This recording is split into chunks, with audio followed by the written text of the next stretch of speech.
के बारे में जाने। सूची कहते हैं कि काल व्याल मुखग्रास त्राश निर्णाश हेतवे। है ऋषिगण, आप सुनिए, आप सभी कहां पर बैठे हैं? आप सभी काल के मुख में बैठे हैं। हम सभी कथा पंडाल में तो है ही, लेकिन उसके सिवाय भी हम सभी काल के मुख के अंदर विराजमान है। ये काल अपना मुख कब बंद करके कब हमें ग्रास बना ले, इस बात का किसी को पता? काल व्याल मुखग्रास त्राश निर्णाश हेतवे श्रीमद् भागवतम शास्त्रम कलौ कीरेण भाषितम। एकमात्र यह भगवान की कथा ऐसी है जिसका श्रवण मात्र करने से मृत्यु व्यक्ति का मंगलमय बन जाता है। मृत्यु तो देखिए आएगा ही, ऐसा नहीं है कि आप 7 दिन तक कथा किए तो आप अमर हो जाओगे। मृत्यु तो सबकी होने ही वाली है। जिसका नाम है उसका नाश है। जातस्य ही ध्रुव और मृत्यु, जिसका जन्म है उसकी मृत्यु है। लेकिन मृत्यु का जो भय है, डर है, वो समाप्त हो जाता है। जैसे कबीर महाराज कहते हैं कि मरने से सब जग डरा, मेरे मन आनंद, कब मारी हो कब भेटी हो पूर्ण परमानंद। कि सृष्टि के अंदर जो मृत्यु का भय है वही मृत्यु है। मृत्यु तो 1 सेकंड में आ जाती है, लेकिन उसके आने से पहले भय आता है। वो भय को समाप्त करते हैं भगवान की 7 दिवसीय कथा।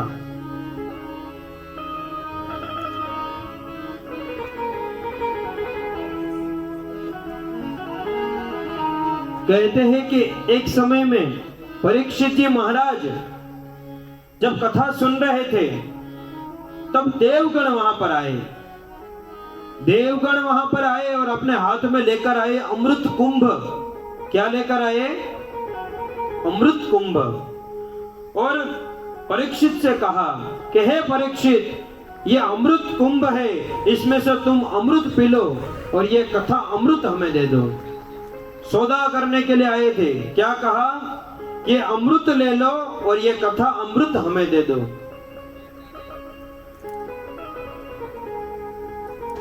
परीक्षित जी महाराज ने अपने गुरु सुखदेव जी के सामने देखा। कहा, गुरुजी, इन दोनों में फर्क क्या है, वो आप हमें बताइए। तब सुखदेव जी कहते हैं कि राजन, ये अमृत ऐसा अमृत है जिसको पीने से तुम अमर हो जाओगे, लेकिन तुम्हारे अंदर हमेशा मृत्यु का भय तो रहेगा ही, भले ही तुम अमर हो जाओ। लेकिन ये कथा अमृत ऐसा अमृत है जिससे तुम्हारी मृत्यु होगी, वो निश्चिंत है। लेकिन मृत्यु का जो भय है वो समाप्त हो जाएगा, तुम अभय हो जाओगे। हे राजन, ये अमृत है, वो कांच है, और ये कथा अमृत है, ये मणि है। अब तुम्हें सोचना है कि कांच बड़ा या मणि बड़ी। परीक्षित जी महाराज तुरंत समझ गए और देवताओं को कहा कि अगर आप यहां पर सौदा करने के लिए आए तो मुझे ये बिल्कुल भी मंजूर, ये आपका काज है और हमारे गुरुजी द्वारा जो ये वाणी सुनाई जा रही है वो मणि है। कांच और मणि की कोई तुलना नहीं है। इसलिए मैं अनुरोध करता हूं आपसे कि मुझे शांतितया ये कथा सुनने दीजिए। तो इस बात से यह साबित होता है कि वास्तव में कथा कोई कथा नहीं है, ये अमृत ही है जो व्यक्ति के मृत्यु को मंगलमय बनाती है, जो व्यक्ति के मृत्यु का भय समाप्त कर देती है।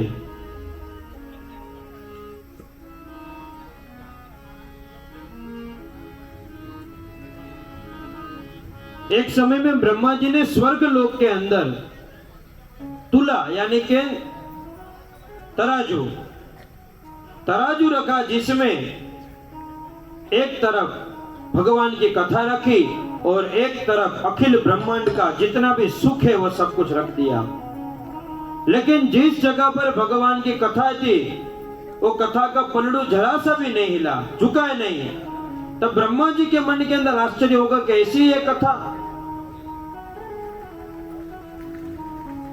ये कथा का जो एक ग्रंथ है उसके अंदर भार नहीं होता, उसके अंदर वजन नहीं होता, लेकिन जो शब्द लिखे वो शब्द मोती के समान है। 18,000 श्लोक है, 12 स्कंद है। ये श्लोक अगर हमारे जीवन में उतर जाते हैं, हम कथा सुनने के लिए आते हैं, तो कथा के अंदर सब कुछ हमारे अंदर उतर जाए ऐसा जरूरी नहीं होता है। अगर सब कुछ समझ में आ जाएगा तो दूसरे बार कौन आएगा। लेकिन यहां से अगर 5 शब्द भी अगर जीवन में उतर जाते हो, यहां से अगर 5 बातें भी अगर आप अपने जीवन में उतार देते हैं, अपने जीवन के अंदर उतारने के बाद उसका अनुसरण करने लगते हैं, तो वास्तव में जो आप यहाँ पर कथा सुनने के लिए आते हैं, जो आयोजक करते हैं, वो आयोजन सिद्ध हो जाता है। इसलिए जब भी हम कथा में जाए तो वहां से कुछ ना कुछ लेकर जाना चाहिए। आप यहाँ क्या लेकर आते हो वो महत्व की बात नहीं है। आप फूल लाते हो, फल लाते हो, प्रसाद लाते हो, साथ सामान लाते हो, वो महत्व की बात नहीं है। भगवान को वो नहीं चाहिए। आप यहाँ से क्या लेकर जाते हैं ये महत्व की बात है। भगवान कहते हैं कि सब कुछ लेकर जाओ यहाँ से, लेकिन एक चीज मेरे पास छोड़ कर जाओ, वो है मन। यहाँ पर फूल चढ़ाते हैं व्यासपीठ पे, भगवान के पास फल चढ़ाते, प्रसाद चढ़ाते, सब कुछ चढ़ाते, लेकिन व्यक्ति कभी भी अपना मन अर्पित नहीं करता है भगवान को। जिस दिन हम अपना मन भगवान को अर्पित कर देंगे, उस दिन वास्तव में हमारी कथा, ये जो श्रवण करने का उद्देश्य होता है, वो सिद्ध हो जाता है।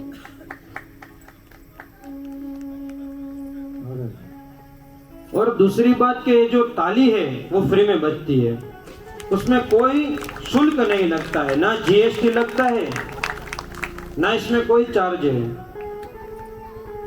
और ये एक्यूप्रेशर पद्धति है।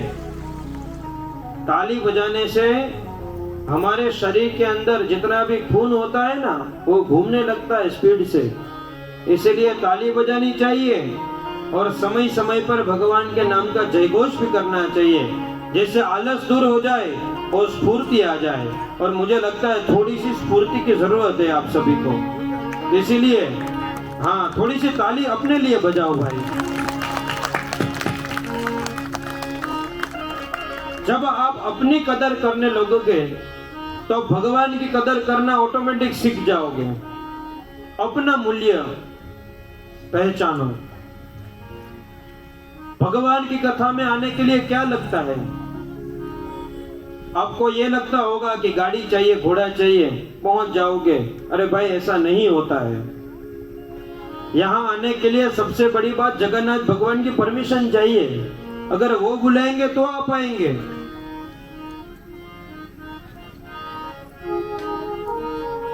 और हमें वास्तव में अगर देखा जाए तो ज्यादा श्रोता नहीं चाहिए, गुणी श्रोता चाहिए। हमें ऐसा नहीं है कि वो हाउसफुल चाहिए, पूरा भरा पड़ा रहे। फिर क्या होता है, 100-500 लोग आने के बाद 200 जन तो उसमें बात करने वाले होते हैं। आज क्या हुआ पता है, वो बात स्टार्ट हो जाती। तो वैसे लोग नहीं चाहिए। हमें कम श्रोता चाहिए, लेकिन गुणी श्रोता चाहिए, जिसको सिर्फ वास्तव में कथा ही सुननी है। वही श्रोता अगर यहाँ पर आए तो आनंद होता है। और ऐसे ही कथा करने में आनंद आता है कि जहां पर श्रोता वास्तव में श्रोता बनकर आए।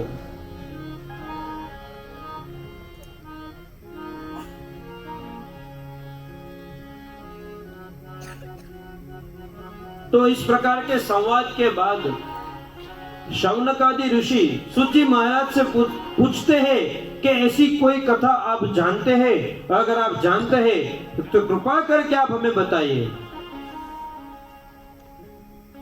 सूची महाराज कहते हैं कि कोई काल में नारद जी ने बद्री विशाल में, बद्री नारायण के पास में यह कथा सुनी थी। इसके पहले भी ब्रह्मा जी के मुख से नारद जी ने कथा सुनी थी पूर्व काल में, लेकिन अभी जो बात कर रहे हैं वो सनत कुमारों की बात कर रहे हैं।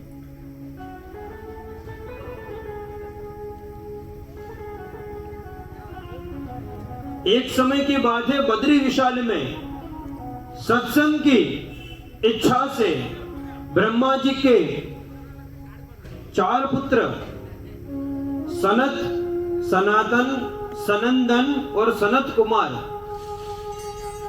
4 पुत्र उनके बद्री विशाल में आए थे सत्संग की इच्छा से। उनकी उम्र कितनी थी अगर आप सुनेंगे तो आप आश्चर्य में पहुंच जाएंगे।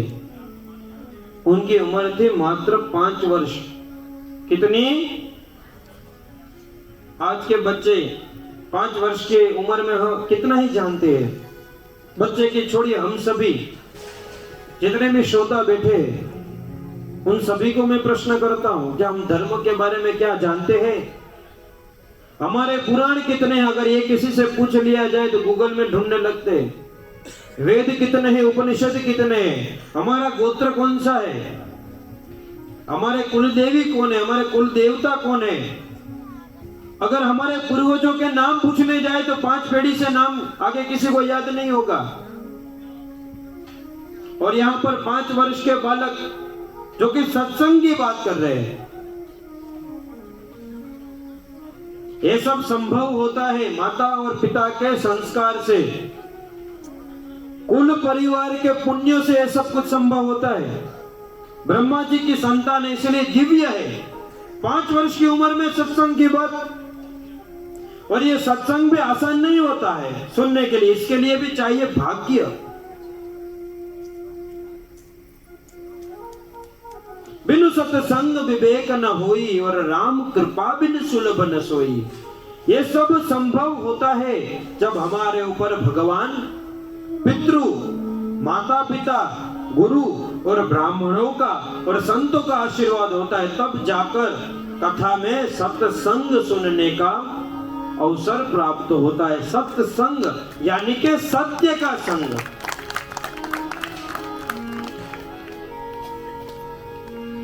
सत्य का संग करना यानी के सत्संग। और सत्संग करने के लिए बद्री विशाल में सनत कुमार पधारे थे। उन्हें मिल गए नारद जी, जो कि हमेशा आनंद में रहते हैं, और संत हमेशा आनंद में ही होते हैं, क्योंकि आनंद कौन देता है? भगवान। भगवान का नाम, भगवान का सानिध्य। और नारद जी तो सदा सर्वदा नारायण नारायण नारायण नारायण नाम का जप करते हैं।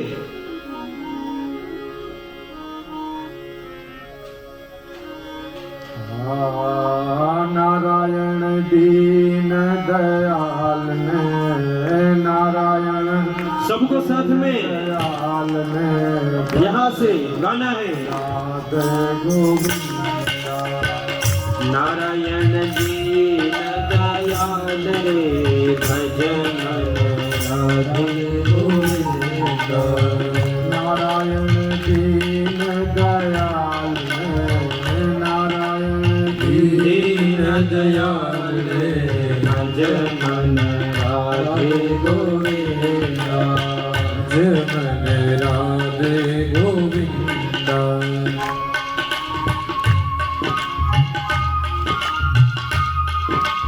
हे मन, तू नारायण को भज ले, जो कि दीन दयाल है, जो सबके ऊपर कृपा करते हैं, जो कभी ऊंचा नहीं देखते, नीचा नहीं, उच्च नीच जो देखते नहीं है, वो अमीर गरीब नहीं देखते, जो जाति वर्ण से ऊपर है, छोटा बड़ा नहीं देखते। वैसे नारायण का नाम हे मन तू भज ले। अगर आज नहीं भज पाया तो कब भजेगा? इसलिए हे मन तू नारायण भज। राधे गोविंद भजो राधे गोविंद। राधे गोविंद भजो राधे गोविंद। गोविंद भजो राधे गोविंद। राधे गोविंद भजो राधे गोविंद। नारायण दीन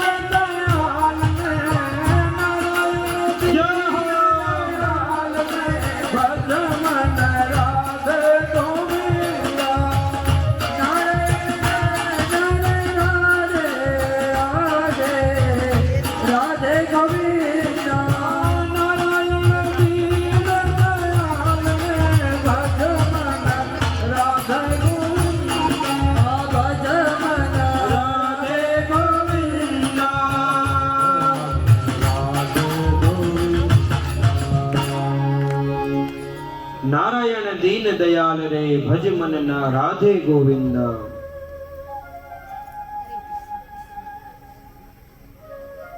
महामंत्र है हमारे पास, उस मंत्र का जप करते ही हमारा सब कुछ जो भी अनिष्ट है भगवान हर लेते हैं।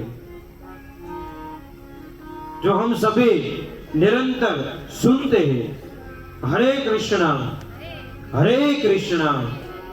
कृष्ण कृष्ण हरे हरे, हरे राम राम राम हरे हरे। हे कृष्ण, आप हमारे हैं, आप हमारा सब कुछ हर लीजिए, लेकिन आप हमारे पास में आ जाइए। जो हमारा है वो आपका ही है। अगर हमारा सब कुछ देने के बाद भी अगर आप हमारे बन जाते हैं तो हम सहर्ष उसका स्वीकार करेंगे। और वैसे नारद जी सदा सर्वत्र आनंद में जो रहते हैं, और संत उसी को कहते हैं। नारद जी संत है जो सत्य का संग करते हैं, जो खुद सूरज के तपते हुए प्रकाश के अंदर जलकर तप कर अपने भक्तों को, जो मानव के कल्याण के लिए जो कार्यरत रहते हैं, वही संत है। लेकिन वैसे आनंदमय नारद जी का मुख आज उदास है, दीन मुख है उनका। ये दृश्य देखकर सनत कुमारों के मन में विचार है कि ब्रह्मा जी के प्रिय पुत्र नारद जी जो सदा सर्वत्र आनंद में रहते हैं, वो आज दुखी क्यों है, दिनहीन क्यों लग रहे हैं। इसलिए उनसे प्रश्न करते हैं, कथम ब्रह्म दिनम मुखम कुतश्चिंतातुरो भवान त्वरितम गम्यते कुत्र कुतश्चागमनं तव। आप कहां से आए हैं, आप कहां पर विचरण कर रहे थे, आप इतने क्यों दुखी हैं? हम आपके इस दुखी होने का कारण जानना चाहते हैं, बताइए। आपका ये जो चित्त है जो सदैव नारायण के चरणों में स्थिर रहता है, वो अस्थिर लग रहा है। आप आज शून्य के समान लग रहे हैं। तो हे नारद जी, कृपा करके आप हमें बताइए। नारद जी कहते हैं कि अहम तो पृथ्वीम याता, मैं आज पृथ्वी लोक का भ्रमण कर रहा था। मैंने भगवान नारायण के मुख से, मेरे पिता ब्रह्मा के मुख से कई बार इस लोक को सर्वश्रेष्ठ जाना है। सभी लोगों में श्रेष्ठ जानकर मैं इस लोक में आया, लेकिन इस लोक में आने के बाद मेरे जितने भी भ्रांति थी वो सब कुछ दूर हो गई। सर्वश्रेष्ठ लोग जानकर मैं यहाँ पर आया था, लेकिन यहाँ पर आने के बाद जितने भी बातें मैंने सुनी थी वो कुछ भी मुझे सत्य नहीं प्रतीत हो रही है। मैं पुष्कर में गया, प्रयाग में गया, काशी में गया, गोदावरी में स्नान किया, नर्मदा में स्नान किया, गंगा में स्नान किया, हर एक जगह तीर्थ क्षेत्रों में मैं गया। मैंने कहीं पर भी शांति की अनुभूति नहीं की। हरिक्षेत्रम, कुरुक्षेत्रम, श्रीरंगम, सेतुबंधनम, सेतुबंध में गया मैं, हरिक्षेत्र में गया, कुरुक्षेत्र में गया, श्रीरंग, रामेश्वरम, सेतुबंध, हर जगह जाकर आया हूं मैं। लेकिन मैंने एक दृश्य देखा। सनत कुमारों ने कहा कि क्या देखा आपने? तो बोले मैंने देखा कि हर जगह पर अधर्म है, हर जगह पर पाप बढ़ चुका है। जितने भी ये जीव है सब कुछ असुर की भांति अपना जीवन जी रहे हैं।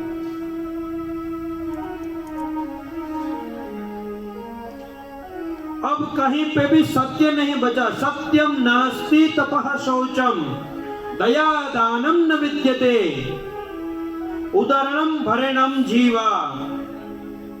ये जितने भी जीव है, मनुष्य है, वो सब कैसे हो गए? स्वार्थी। सिर्फ अपना काम होना चाहिए, अपना पेट कैसे भरे वही देखना है। उदरम भरिणो जीवा वरा कहा कुट भाषिणा। जिसको भी देखे वो कैसी बात करते हैं जो कि कड़वी लगे सबको, वैसे असत्य भाषी बन गए। और कुछ लोग ऐसे हैं जो रोग की जैसे है, मधुर मधुर बोलकर पीठ के पीछे वार करते रहते हैं, ऐसे भी लोग हैं। किसी के वाणी में आज सत्य नहीं बचा है। हर जगह देखा जाए तो एक ही चीज बची है। नारद जी कहते हैं कि सब जगह पाखंड बढ़ गया है, पाखंडी लोग की पूजा होने लगी है। ने अपना गुजराती में कहेवाय छे कि साचो मुंजाय અને खोटो पूजाय ये कलयुग। कलयुग क्या है? जिसमें जो सच्चा व्यक्ति होता है वो घबराने लगता है और झूठा होता है, पाखंडी होता है, उसका पूजा होने लगे तब समझ जाना चाहिए कली आ गया है। ढोंग और आडंबर बढ़ने लगा है।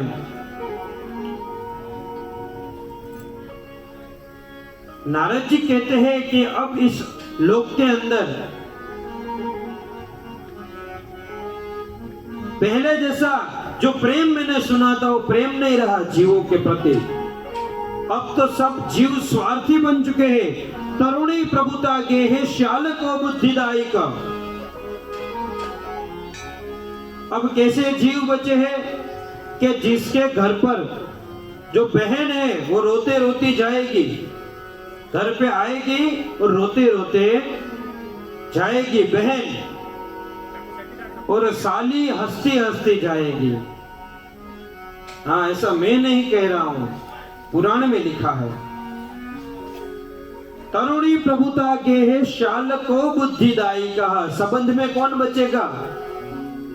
आशीष भाई शू कहे छे कथा?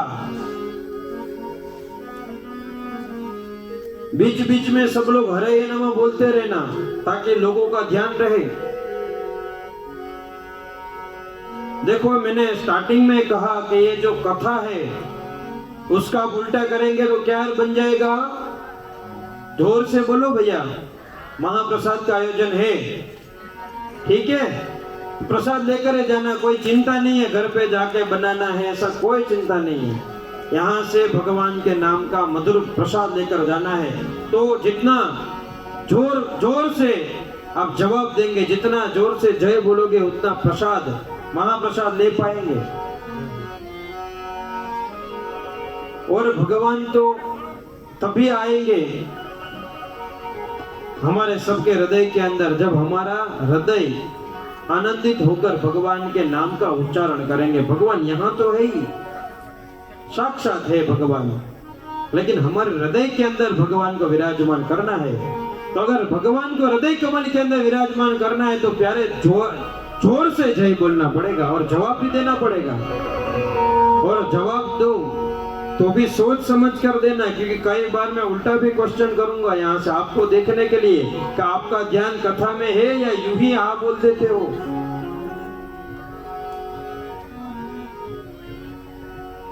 तो शास्त्र कहता है कि संबंध में बच जाएगा सिर्फ साला। शाल को बुद्धिदायी कहा। साला कैसा होगा? जो बुद्धि प्रदान करने वाला होगा, जिसको हर एक व्यक्ति को लगेगा कि मेरा साला समझदार है और भाई मूर्ख है। ये कली युग का निशानी है कि भाई को नहीं पूछेगा लेकिन साला समझदार लगेगा।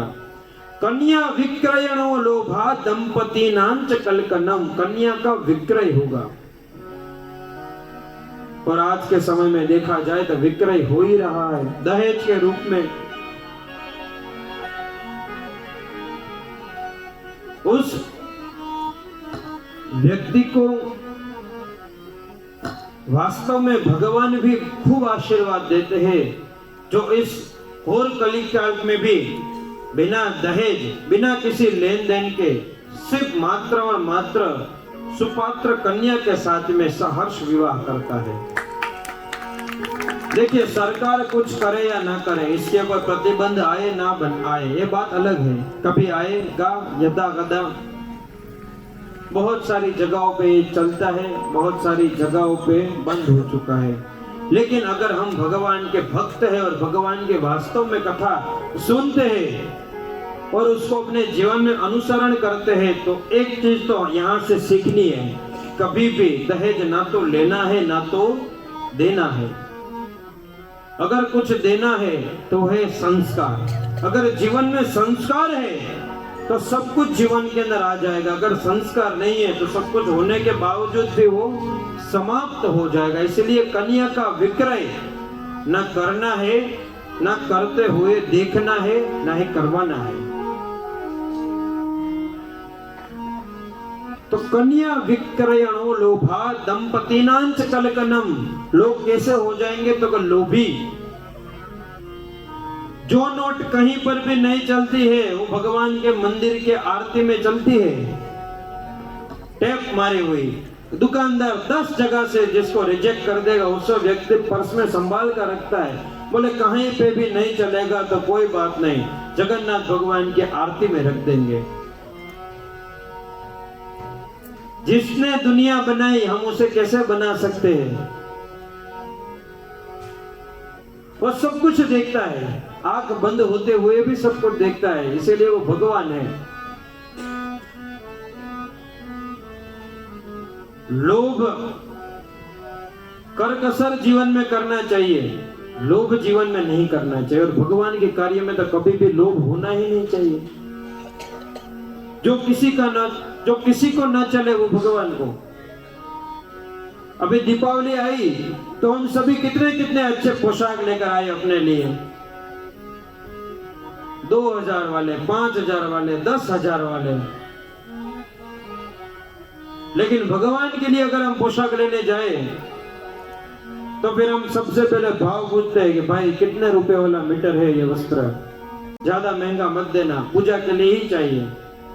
और अभी दुकानदार भी इतने होशियार हो गए, पहले पूछते आपके लिए चाहिए या पूजा के लिए चाहिए, क्योंकि व्यक्ति की वृत्ति उसको समझ में आ गई है। हम चावल लेने के लिए जाते तो सबसे पहले ये पूछते हैं कि आप खाने वाले हो या दान करने वाले हो। अरे भैया फर्क क्या है? दान करना हो तो भी वही देना है, खाना है तो भी वही देना है। जो हम नहीं खा सकते वो हम किसी को दे भी नहीं सकते हैं। संस्कृत में लिखा है यथा देहे तथा देवे।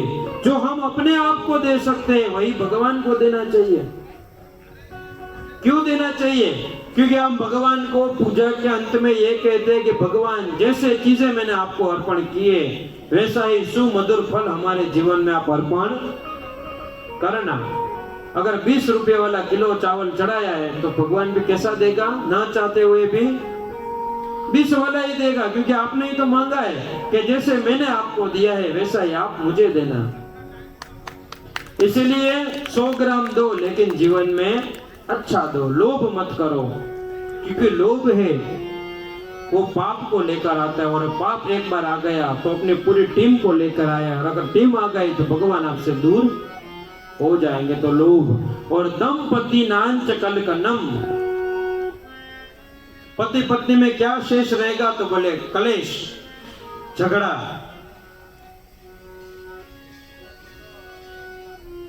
इतने सारे क्लेश छोटी छोटी बातों में।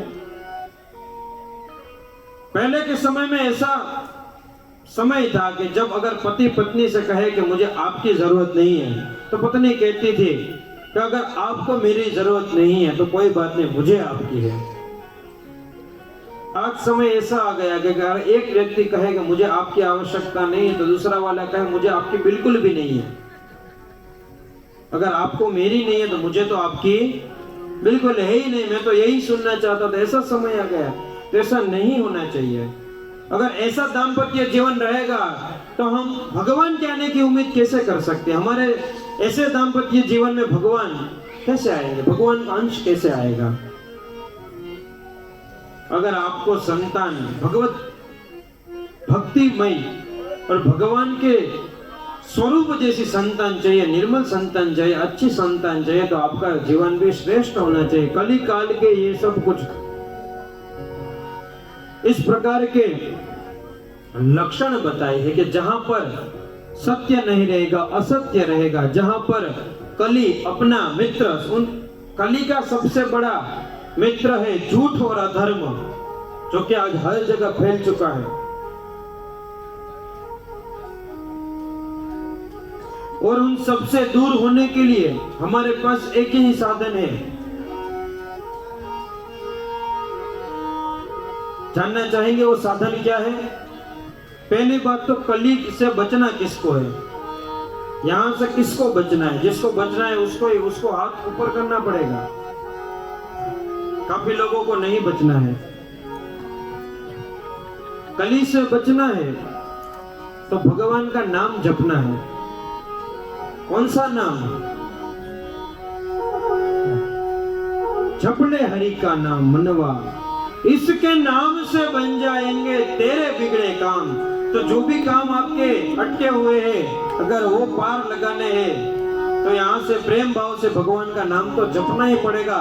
तो आइए हम सब मिलकर कुछ क्षण के लिए हरि नाम संकीर्तन करें, तत्पश्चात हम अपनी कथा को आगे बढ़ाएंगे।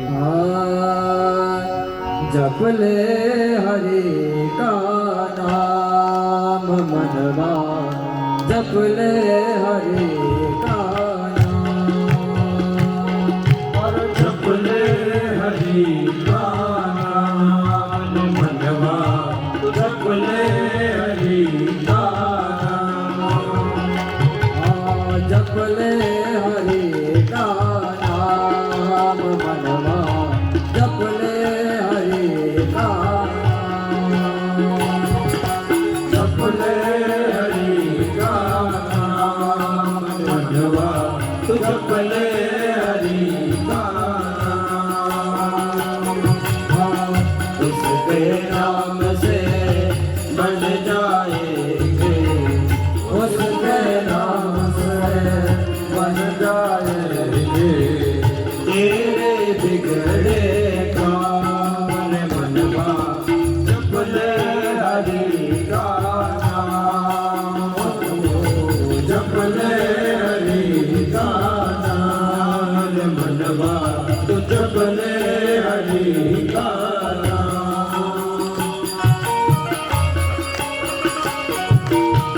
जय जगन्नाथ भगवान।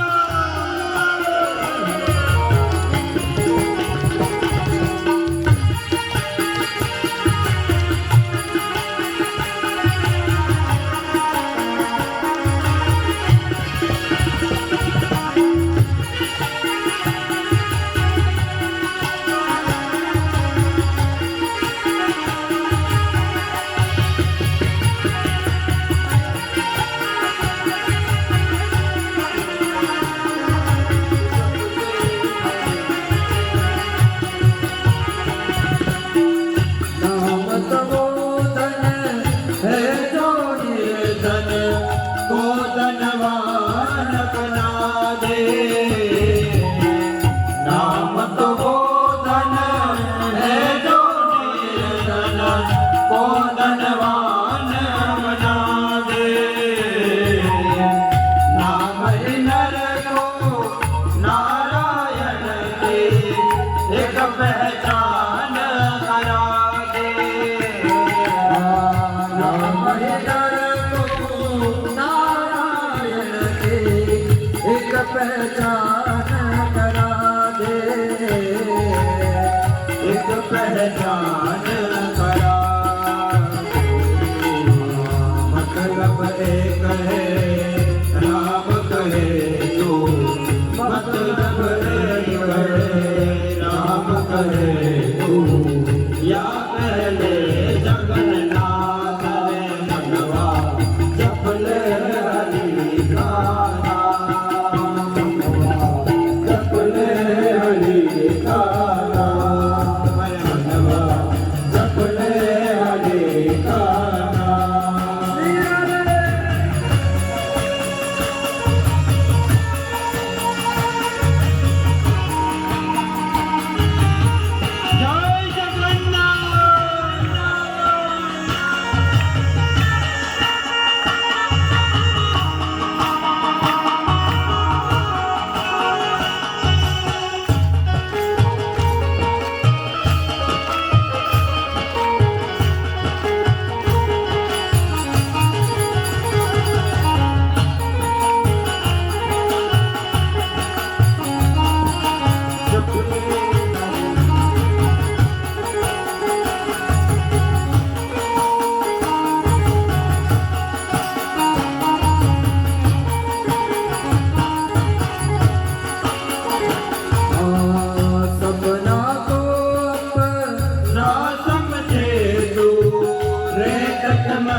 परछाई के पीछे भागे हाथ कछु नहीं आए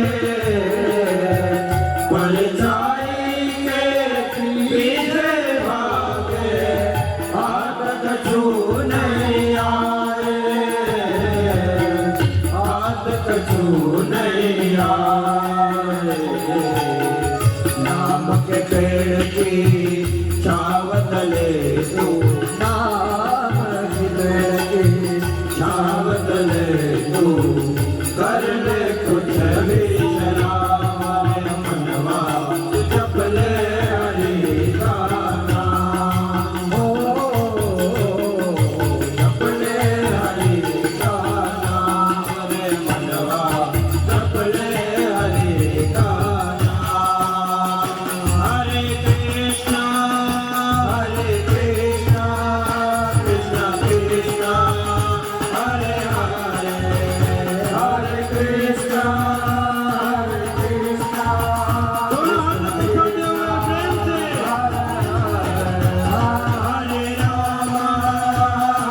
राम राम राम हरे हरे हरे राम राम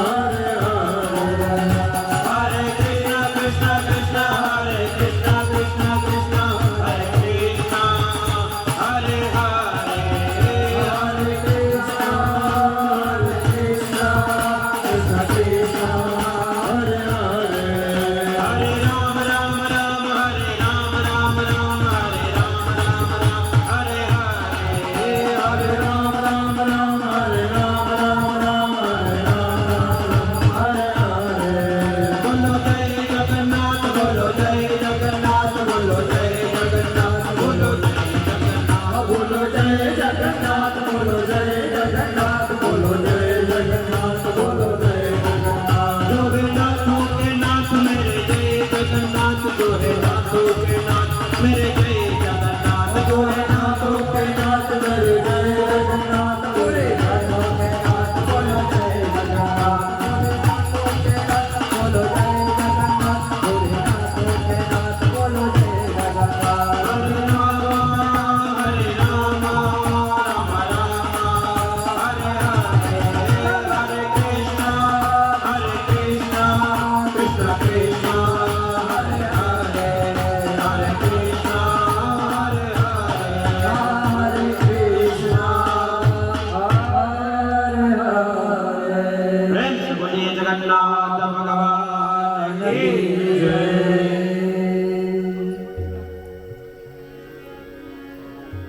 तो जीवन में यदि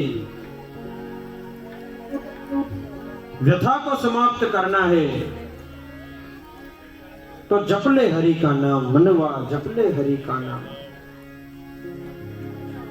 इसके नाम से बन जाएंगे तेरे बिगड़े काम भगवान का नाम का स्मरण मात्र से हम सभी के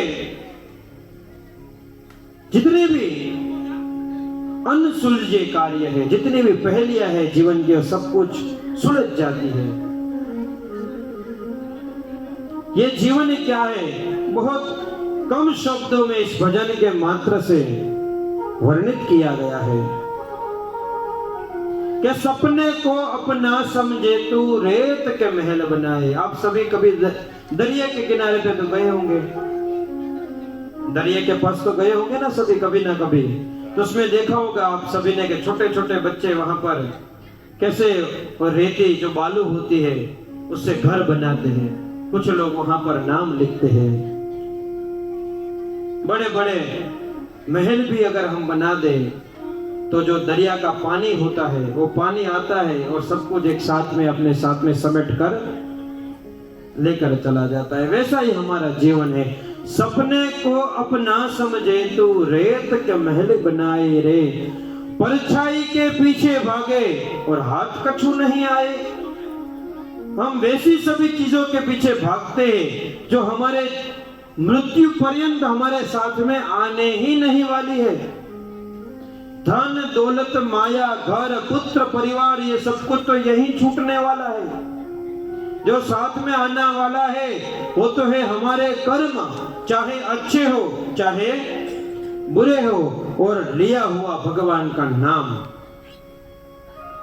तो पकड़ना है तो किसे पकड़ना है? तो भगवान को। भगवान को पकड़ लिया, भगवान के चरणारविंद पकड़ लिए तो और कुछ भी शेष नहीं बचेगा। बाकी परछाई के पीछे भागे हाथ कछु नहीं आए रे, नाम की पेड़ की छाव तले तू कर ले कुछ विश्राम। ये पेड़ है, ये कौन सा पेड़ है? ये कल्प वृक्ष है, ये पंडाल नहीं है, ये लकड़े या लोहे से बनाया हुआ है, कोई पंडाल नहीं है। ये तब तक पंडाल था जब तक भगवान हरि यहां पर नहीं पधारे थे। भगवान का यह शब्द विग्रह स्वरूप यहां पर पधार चुके हैं भगवान, इसलिए अब ये कोई सामान्य पंडाल नहीं है, ये मंदिर बन चुका है। और हम सब तो भाग्यशाली है कि हम मंदिर के प्रांगण में ही यह कथा कर रहे हैं। विशाल मंदिर है हमारे पीछे, हम भगवान के छत्र छाया में बैठकर कथा कर रहे हैं। तो ये नैमिषारण्य पहला स्थान, ये दूसरा स्थान ये मंदिर है, ये तीसरा स्थान है गंगा का किनारा, ये चौथा स्थान है पुरी जगन्नाथ। ये पुरी ही है जहां पर हम बैठे हैं। ये भगवान का आश्रय वाला ये वृक्ष है जिसके छांव के नीचे बैठकर हम अपने जीवन को धन्य कर सकते हैं। हम अपने जीवन की व्यथा को यहाँ पर समाप्त कर सकते हैं, अपनी चिंताओं का जो बोझ है वो यहाँ पर रख सकते हैं, भार रहित बनकर यहाँ पर बैठ सकते हैं। ऐसा यह स्थान है। नारद जी कहते हैं जहां पर मैं गया हूं वहां पर मैंने अधर्म, असत्य और कली का प्रभाव देखा, लेकिन वो सब देखते देखते जहां पर भगवान ने अपनी बाल्य अवस्था का जो एक बहुत बड़ा काल वहां पर व्यतीत किया था, वैसा स्थान वृंदावन, जहां पर भगवान छोटे बालक, और छोटा बालक कैसा होता है? निष्कपट, जिसके अंदर कुछ कपट नहीं है, जिसके अंदर अभी तक इंद्रियों ने अपना काबू नहीं पाया है, वैसा रूप, वैसा बाल स्वरूप, बाल्य अवस्था भगवान के वृंदावन में गई। इसीलिए कली वहां पर पहुंच नहीं पाता है, प्रयास तो बहुत करता है। क्यों नहीं पहुंच पाता है? क्योंकि वहां पर भक्ति है। नारद जी ने कहा कि जैसे ही मैं वृंदावन में पहुंचा, यमुना तटमापन्नो, यमुना जी के तट के पास पहुंचा, तो वहां पर मैंने एक ऐसा आश्चर्यजनक दृश्य देखा।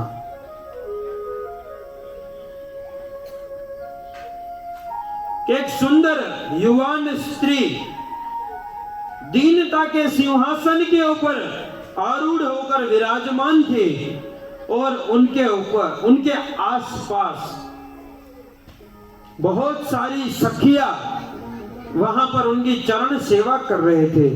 उनके चरण के पास दो पुरुष थे, लेकिन पुरुष कोई सामान्य पुरुष नहीं, अपितु वृद्ध स्वरूप पुरुष, दोनों मूर्छित अवस्था में वहां पर पड़े हुए थे। वहां पर बहुत सारे सुंदर सखियां उनके सेवा कर रहे थे, कोई चरण सेवा कर रहे थे, कोई उनकी चमर सेवा कर रहे थे, कोई जलपान के लिए जल लेकर खड़े थे। और वह सुंदर तरुणी उनके चरण के पास पड़े हुए दो मूर्छित अवस्था में जो दो पुरुष थे, उनको जगाने का प्रयत्न कर रहे थे। ऐसा मैंने देखा, ऐसा मुझे प्रतीत हुआ। उनकी दृष्टि, उनकी जो दृष्टि थी वो मेरे ऊपर पड़ी। उन्होंने देखा और मुझे वहां से जाते हुए देखकर उन्होंने मुझे रोका, और रोकते हुए कहा कि हे भो भो साधु क्षणम तिष्ठ मच्चिंताम पिनाशय। हे साधु पुरुष, आप क्षण वार के लिए वहां पर रुकिए और मेरे इस चिंता का आप विनाश कीजिए। दर्शनम तव लोकस्य सर्वथा हरम परम, आपका दर्शन मात्र से ही मेरा सब कुछ मंगलमय हो जाएगा, ऐसी मुझे अनुभूति हो रही है। नारद जी कहते हैं कि आप कौन है देवी? आपके आसपास ये जो सेवा कर रही है ये सखिया कौन है? ये दो वृद्ध पुरुष कौन है जो कि आपके चरणों के पास मूर्छित अवस्था में पड़े हुए? आप हमें समझाइए। भक्ति महारानी कहती अहम भक्ति ऋतिख्याता, मेरा नाम है भक्ति। मेरे पास जो अभी आपने दो पुरुष देखे वृद्ध अवस्था रूप में, वो कोई वृद्ध पुरुष नहीं, अभी तो मेरे दो पुत्र हैं जो यदा कदा युवा थे, लेकिन आज काल की मार से वो मूर्छित होकर वृद्ध हो चुके हैं। उनका नाम है ज्ञान और वैराग्य। भक्ति के दो पुत्र हैं, ज्ञान और वैराग्य। कली इतना बढ़ चुका है, उसके प्रभाव से मेरे दोनों पुत्र समय से पहले ही वृद्ध हो चुके हैं। ये जितनी भी सखियां आप देख रहे हैं वो सभी परम पवित्र नदियां हैं, ये तीर्थ है, जितने भी देख रहे हैं वो सभी मेरी सेवा कर रहे हैं और मैं दीनता के सिंहासन के ऊपर विराजमान होती है। मेरा जन्म द्रविड़ देश में हुआ है, यानी कि दक्षिण भारत में। उत्पन्ने द्रविड़ा साह मृत्युम कर्णाटके गता क्वचित क्वचिन महाराष्ट्रे गुर्जरे जीर्ण काम गता। मेरा जो जन्म है वो दक्षिण में हुआ है, द्रविड़ देश में। द्रविड़ यानी कि आज का दक्षिण भारत। और आज भी भक्ति सबसे ज्यादा कहां पर है? साउथ में, दक्षिण में। आप में से बहुत सारे लोग ऐसे भी आए हैं आज जिनके मस्तक पे तिलक नहीं है, लेकिन साउथ का, द्रविड़ देश का कोई भी ऐसा व्यक्ति नहीं मिलेगा जिसके कपाल के ऊपर तिलक नहीं होगा। मैं हमारे आयोजकों को एक नम्र विनती और आज्ञा दोनों करता हूं कि कल से जो भी श्रोतागण यहाँ पर आएंगे, यहाँ पर एक चंदन और कुमकुम दोनों का स्थाल यहाँ पर होना चाहिए। जो भी व्यक्ति कथा सुनने आए उनको सबसे पहले तिलक करके ही प्रवेश मिले। तो कल से ये बात का ख्याल रहे, जो भी व्यक्ति यहाँ पर आता है उसे तिलक करके आना है। वैसा भी हमारा लाइसेंस है, हम तिलक करने से शर्माते क्यों है ये मुझे पता नहीं चलता है। ये किस बात की झिझक है जो आपको रोकती है? तिलक करने से मन और मस्तिष्क दोनों शीतल होते हैं। और चंदन और वंदन ये दोनों नंदन को अति प्रिय है, इसीलिए रोज कपाल के ऊपर चंदन और यहाँ आकर वंदन दोनों करना है। तो बोलो कल से तिलक करके आओगे या नहीं? हाँ, ये भाई के जितना जोश दिखना चाहिए सबके अंदर। क्या नाम है भाई साहब आपका? दीनानाथ। देखो वाह, जो दिनों के नाथ है ऐसे दीनानाथ। भगवान यहाँ पर आपका उमंग और उत्साह देखेंगे। यहाँ पर मुझसे भी आगे वो बैठे हैं, इसलिए उत्साहवर्धन होना चाहिए। तिलक लगा कर आना है नित्य प्रतिदिन, क्योंकि तिलक है वो हमारा आईडी कार्ड है इस कथा में प्रवेश करने के लिए। कंपनी में जाते हैं ना जॉब करने के लिए, तो वहां पर आईडी कार्ड होता है, पंच करना पड़ता है वो कार्ड मशीन पे। वो पंचिंग नहीं किया तो पगार कट जाएगा, कट जाता है कि नहीं? तो इसीलिए कल से जब भी आएंगे तिलक मस्तिष्क पे करके अपना आईडी कार्ड ये है वो लेकर आना है। और दूसरा कि कल किसी व्यक्ति को अकेले नहीं आना है। जो अकेला अपना कल्याण करे वो मनुष्य, जो अपने साथ में दूसरे का कल्याण करे वो श्रेष्ठ मनुष्य। तो कल 1+1 एक के साथ में एक को जोड़कर आना है। अगर आप चाहो तो 1+1 11 भी कर सकते हो, जैसी आपकी भक्ति, लेकिन कम से कम एक व्यक्ति को अपने साथ में लेकर आना है। क्योंकि हम अपना कल्याण कर ले अकेले अकेले कथा सुनकर, ये तो हम मध्यम मनुष्य की बात कर, लेकिन श्रेष्ठ मनुष्य तो वो है जिसमें मेरा भी भला हो और मेरे साथ वाले का भी भला हो, ये भावना होनी चाहिए। तो कल आज घर पर जाकर एक विशेष काम करना है। घर पे जाकर कम से कम 10, 20, 50 लोगों को ये बात पहुंचानी है कि लिंबरपाड़ा में जगन्नाथ भगवान मंदिर के सानिध्य में, प्रांगण में श्रीमद् भागवत सप्ताह का भव्य आयोजन हो रहा है। कल आप इस समय में क्या कर रहे हैं? मैं आपसे आग्रह करता हूं कि आप अवश्य पधारें। ऐसा आप सभी को, अपने स्वजनों को कहना है। इस कथा का प्रचार आप सबको करना है, क्योंकि कहते हैं कि दूसरे जो भी यज्ञ होते हैं ना, वो सब यज्ञों में क्या चाहिए? तिल चाहिए, जौ चाहिए, घी चाहिए, यज्ञ चाहिए, काष्ठ चाहिए, कुंड चाहिए, ईट चाहिए, बहुत कुछ चाहिए। लेकिन ज्ञान यज्ञ में क्या चाहिए? सच्ची नियत, अच्छी नीति। अच्छी नीति से अगर आप ज्ञान यज्ञ में आप अपने ज्ञान की, आप अपनी उपस्थिति की आहुति देंगे तो भगवान जगन्नाथ बहुत प्रसन्न होंगे और आपको इतना देंगे कि आपने कभी सोचा भी नहीं होगा। नारद जी को भक्ति महारानी वृत्तांत कहते हैं कि उत्पन्ने द्रविड़ा साहम वृद्धिम कर्नाटके गता। मेरा जो बाल्यावस्था है वो द्रविड़ में हुआ, मैं बड़ी होते होते कर्नाटक तक पहुंची। क्वचित क्वचित महाराष्ट्र गुर्जरे जीर्णा काम गता। वहां से पसार होते होते होते पंजाब के ऊपर गुर्जर प्रदेश है, वहां पर पहुंचने के बाद मेरी अवस्था है वो जीर्ण हो गई। तत्पश्चात जब मैं वापस वृंदावन में आई तो मुझे तो युवानी प्राप्त हो गई, लेकिन मेरे जो ये दोनों पुत्र है ज्ञान और वैराग्य, ये दोनों अभी भी वैसे ही अवस्था में, मूर्छित अवस्था में।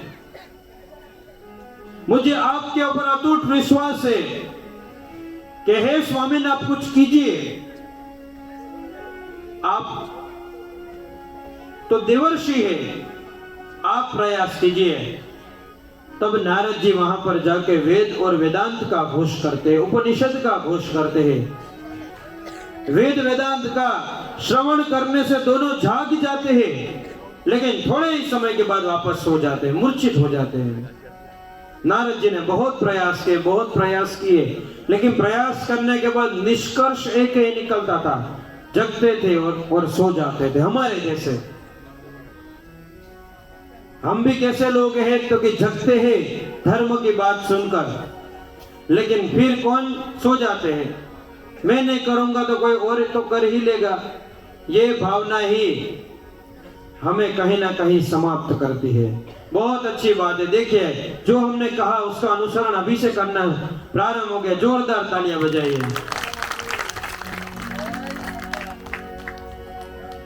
ये बहुत अच्छी पहल है। कहीं पे भी देखिए, कथा में नहीं, अगर आप सुबह घर से बाहर कदम रख रहे हैं तो मस्तक पे तिलक होना ही चाहिए।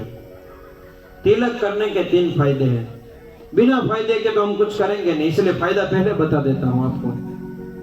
सबसे पहला फायदा ये है कि हमारे शरीर में 7 चक्र है।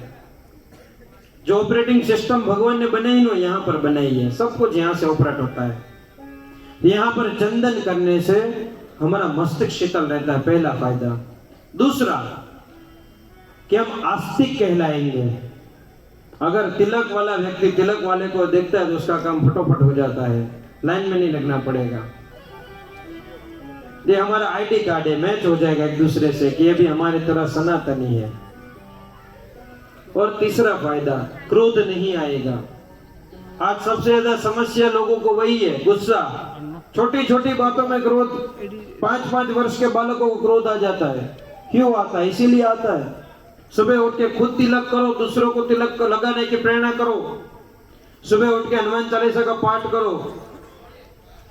सुबह उठकर भगवान के नाम की माला करो, तुलसी पूजा करो, सूर्य पूजा करो, माता पिता को नमस्कार करो। ये सब अगर आप कार्य करना आरंभ कर देंगे, आपका जीवन बहुत ज्यादा सुधर जाएगा, बहुत ज्यादा बदल जाएगा। इसे इंग्लिश में हम डिसिप्लिन कहते हैं। अगर हमने अपने आप को बदल दिया तो दुनिया को बदलने की आवश्यकता नहीं पड़ेगी। अगर हम दुनिया बदलने जाएंगे तो बहुत समय लगेगा, लेकिन हर एक व्यक्ति अपने आप को अगर बदल लिया तो समझ लीजिए पूरी दुनिया एक ही दिन में बदल जाएगी, अगर हर एक व्यक्ति सब अपने आप को बदल लिया तो बहुत अच्छी बात है। जो बोला उसका अनुसरण हो गया, मुझे बड़ा आनंद हुआ, मेरे प्रभु को भी बहुत आनंद आया। तो ये वेद वेदांत का घोष किया, लेकिन जगते थे, लेकिन फिर वापस सो जाते थे। लेकिन हमको नहीं सोना है। और रोज सुबह उठकर कहो, गर्व से कहो, हम हिंदू है, इस पावन धरा के बिंदु है। हम सभी छोटे छोटे बिंदु है, लेकिन अमूल्य बिंदु है। हम सभी बहुत भाग्यशाली है कि हम सभी को सनातन धर्म मिला है। नारद जी के बहुत प्रयास करने के बाद भक्ति महारानी कहते हैं कि अगर मेरे पुत्र इस अवस्था से बाहर नहीं आए, अगर वो जागृत नहीं हुए, तो हे नारद जी, इदम स्थानम परित्यक्त्य विदेशम गम्यते मया, मैं इस भारत भूमि का त्याग करके विदेश में चली जाऊंगी।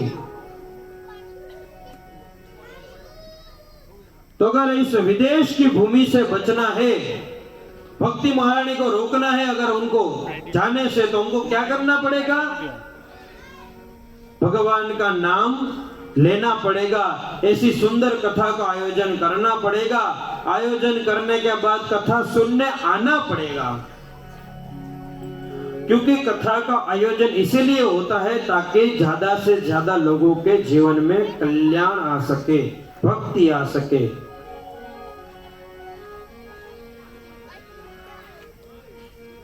नारद जी ने भगवान से प्रार्थना की कि हे भगवान, मैं किस धर्म संकट के अंदर फंस चुका हूं। यहाँ पर भक्ति महारानी है जो कहते हैं कि अगर मेरे पुत्र वापस मूर्छित अवस्था से बाहर नहीं आए तो मैं इस धरा को छोड़ दूंगी। प्रभु मैं क्या करूं, मैं आपका भक्त हूं, आप ही कुछ मुझे मार्ग दिखाइए। तब आकाश में से आकाशवाणी हुई कि हे नारद जी, आपने वेद का पाठ किया, वेदांत का पाठ किया, उपनिषद का पाठ किया, सब कुछ किया, लेकिन जो सभी का सार है वो आपने नहीं सुनाया। जो सभी का सार है वो आप सुनाइए। तो वही व्यथा लेकर बद्री विशाल में चर्चा जहां पर आरंभ हुई थी वहीं हम पहुंच गए। सनत कुमारों से कहा कि मेरे मन में दुविधा ये है कि सभी तत्वों का सार क्या है। जैसे आम का फल होता है तो फल कितना मीठा होता है, आम खाते हैं ना हम सभी लोग, कितना मीठा होता है वो, लेकिन क्या वही स्वाद आम के डाली के अंदर होता है, आम के पत्तों में होता है? नहीं होता है, वो फल में ही होता है। वैसे ही ये सब कुछ उत्पन्न वेदों में से ही हुआ है, लेकिन वेदों का जो सार है वो है श्रीमद् भागवत सप्ताह, ज्ञान यज्ञ जिसे हम कहते हैं। ये भागवत महापुराण। सनत कुमार कहते हैं कि आप भगवत रूपी कथा का श्रवण उनको करवाइए। ये कथा के श्रवण मात्र से ही जितने भी प्रयोजन है वो सब सिद्ध हो जाएंगे। अब क्या करना है वो समझ में आ गया, कैसे करना है वो भी समझ में आ गया, लेकिन करेगा कौन? नारद जी बोले मैं तो आयोजक हूं, मैं तो श्रोता हूं, वक्ता कौन? यहां वहां ढूंढने लगे। तब नारद जी कहते हैं क्यों ना आप ही वक्ता बन जाए, आप भी तो यहाँ सत्संग करने के लिए ही आए हैं, आप क्या करना है? तो बोले हम तो सत्संग करने के लिए आए। तो बोले इससे उत्तम क्या हो सकता है, आप हमें कथा सुनाइए, हम कथा सुनेंगे। सनत कुमार ने कहा कोई बात नहीं, लेकिन उस समय में प्रिंटिंग प्रेस नहीं थे, बैनर नहीं थे, पत्रिकाएं नहीं थे, लेकिन सबसे ज्यादा प्रचार उस समय होता था। नारद जी थे वो संदेश वाहक थे, सब जगह संदेश पहुंचा दिया कि सुंदर श्रीमद् भागवत सप्ताह ज्ञान यज्ञ का आयोजन होने वाला है गंगा जी के तट के पास। आप सभी को सादर आमंत्रित कर रहे हैं, आप सभी अवश्य पधारे। नारद जी ने सभी को आमंत्रण दे दिया। सुंदर कथा पंडाल तैयार किया और एक नहीं, दो नहीं, तीन नहीं, लेकिन 4 व्यासपीठ बनाई गई। क्योंकि सनत कुमार कितने थे? 4। कौन कौन? सनत, सनातन, सनंदन और सनत कुमार। तो 4 व्यासपीठ बनाई गई। नारद जी कथा के मुख्य यजमान बने। प्रचारक भी वही थे, श्रोता भी वही, आयोजक भी वही, सब कुछ वही, ऑल इन वन, सब कुछ वही। नारद जी ने आमंत्रण दिए, सप्तऋषि वहां पर आए, सभी भक्तगण गांव-गांव से आए। कथा यानी कि जो जीवन की व्यथा को समाप्त करे, वैसी कथा को सुनने के लिए दूर दूर से श्रोता आए, देश विदेश से श्रोता आए। और कथा का जो प्रयोजन था, वो प्रयोजन आप और हम सब जानते हैं। प्रयोजन क्या था? ज्ञान और वैराग्य को उठाना। कौन सी निंद्रा से? तो कि जो काल रूपी निंद्रा है, उस निंद्रा से, मूर्छित अवस्था से बाहर लाना, यही प्रयोजन है। और हमारा भी यही प्रयोजन है 7 दिवस का, कि हमारे सबके अंदर भी ज्ञान और वैराग्य झांकता तो है, लेकिन वापस सो जाता है। हम कथा से उठते और कपड़े झटकते और साथ में ज्ञान भी खाली कर देते हैं। कभी भी कथा से उठने के बाद अपने शरीर को साफ करना चाहिए। यहाँ की जो रज है, वो रज भी पवित्र है, भगवान के चरणार विंद से बनी है। यहाँ से पोथी जी आए हैं, तो ये जो चरण की जो रज है भगवान के, उस रज को मस्तक पे लगाना है, झटकना नहीं है। झटकने के बाद तो जितनी भी कथाएं सुनी वो भी साथ में चली जाएगी, वहीं के वहीं आप छोड़ के चले जाओगे।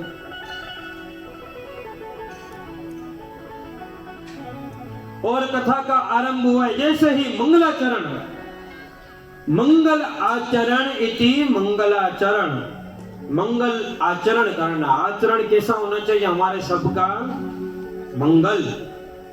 मम पापम गलयति इति मंगल, जो मेरे पाप का नाश करवा दे, उसका नाम है मंगल। इसलिए हम बोलते हैं मंगलमय आरंभ।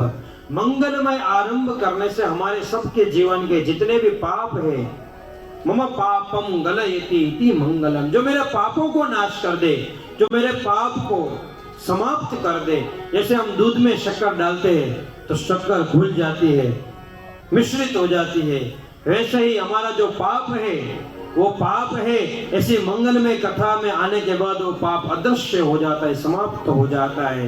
हमारा सबका आचरण मंगलमय बने, इसी का नाम मंगलाचरण। तो मंगलाचरण जैसा ही हुआ, श्री कृष्ण गोविंद हरे मुरारी, हे नाथ नारायण वासुदेवा, इस मंत्र का सिर्फ छोटा सा जप,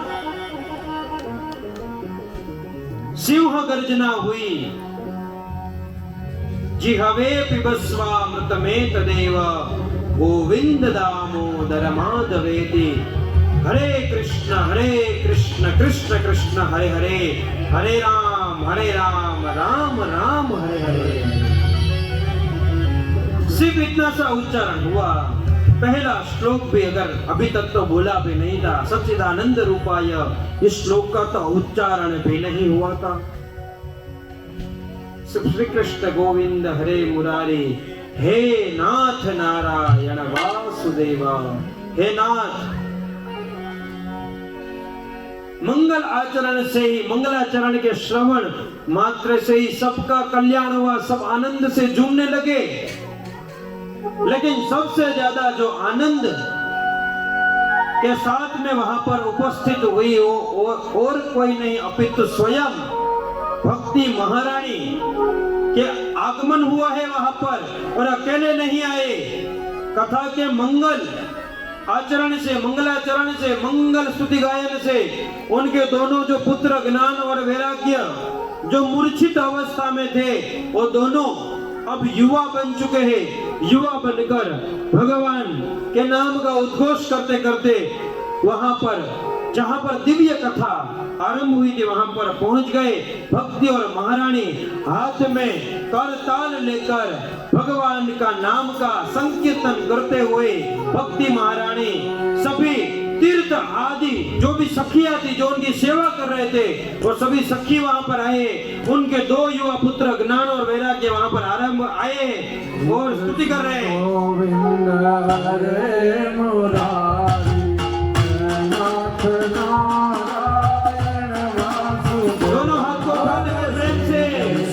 गोविंद हरे मुरारी नाथ नारायण वासुदेव। नाथ नारायण वासुदेव। नाथ नारायण वासुदेव। नाथ नारायण वासुदेव।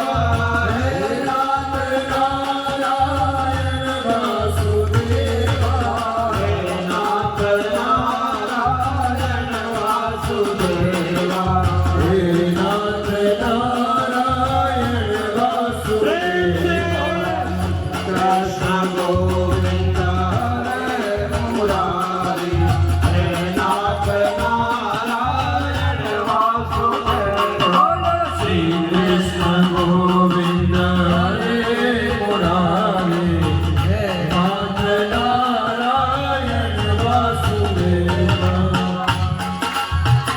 जय जगन्नाथ। जय जगन्नाथ।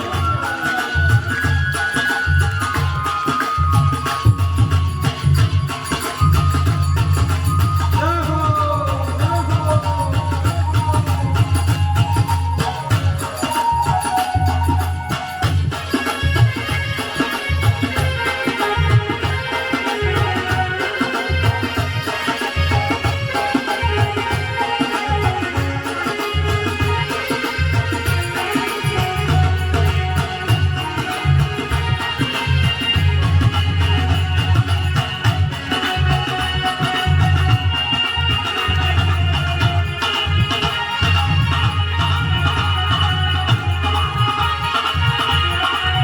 हरे राम हरे राम हरे राम हरे राम हरे राम हरे राम हरे राम हरे राम हरे राम हरे राम हरे राम हरे राम हरे राम हरे राम हरे राम। जगन्नाथ जगन्नाथ जगन्नाथ जगन्नाथ जगन्नाथ जगन्नाथ जगन्नाथ जगन्नाथ जगन्नाथ जगन्नाथ जगन्नाथ जगन्नाथ जगन्नाथ जगन्नाथ जगन्नाथ। हरे कृष्णा हरि हरि बोल। हरे कृष्णा कृष्ण कृष्ण हरे हरे। हरे कृष्णा हरे हरे हरे। हरे कृष्णा कृष्ण हरे हरे। हरे कृष्णा हरे हरे। हरे कृष्णा हरे हरे। हरे कृष्णा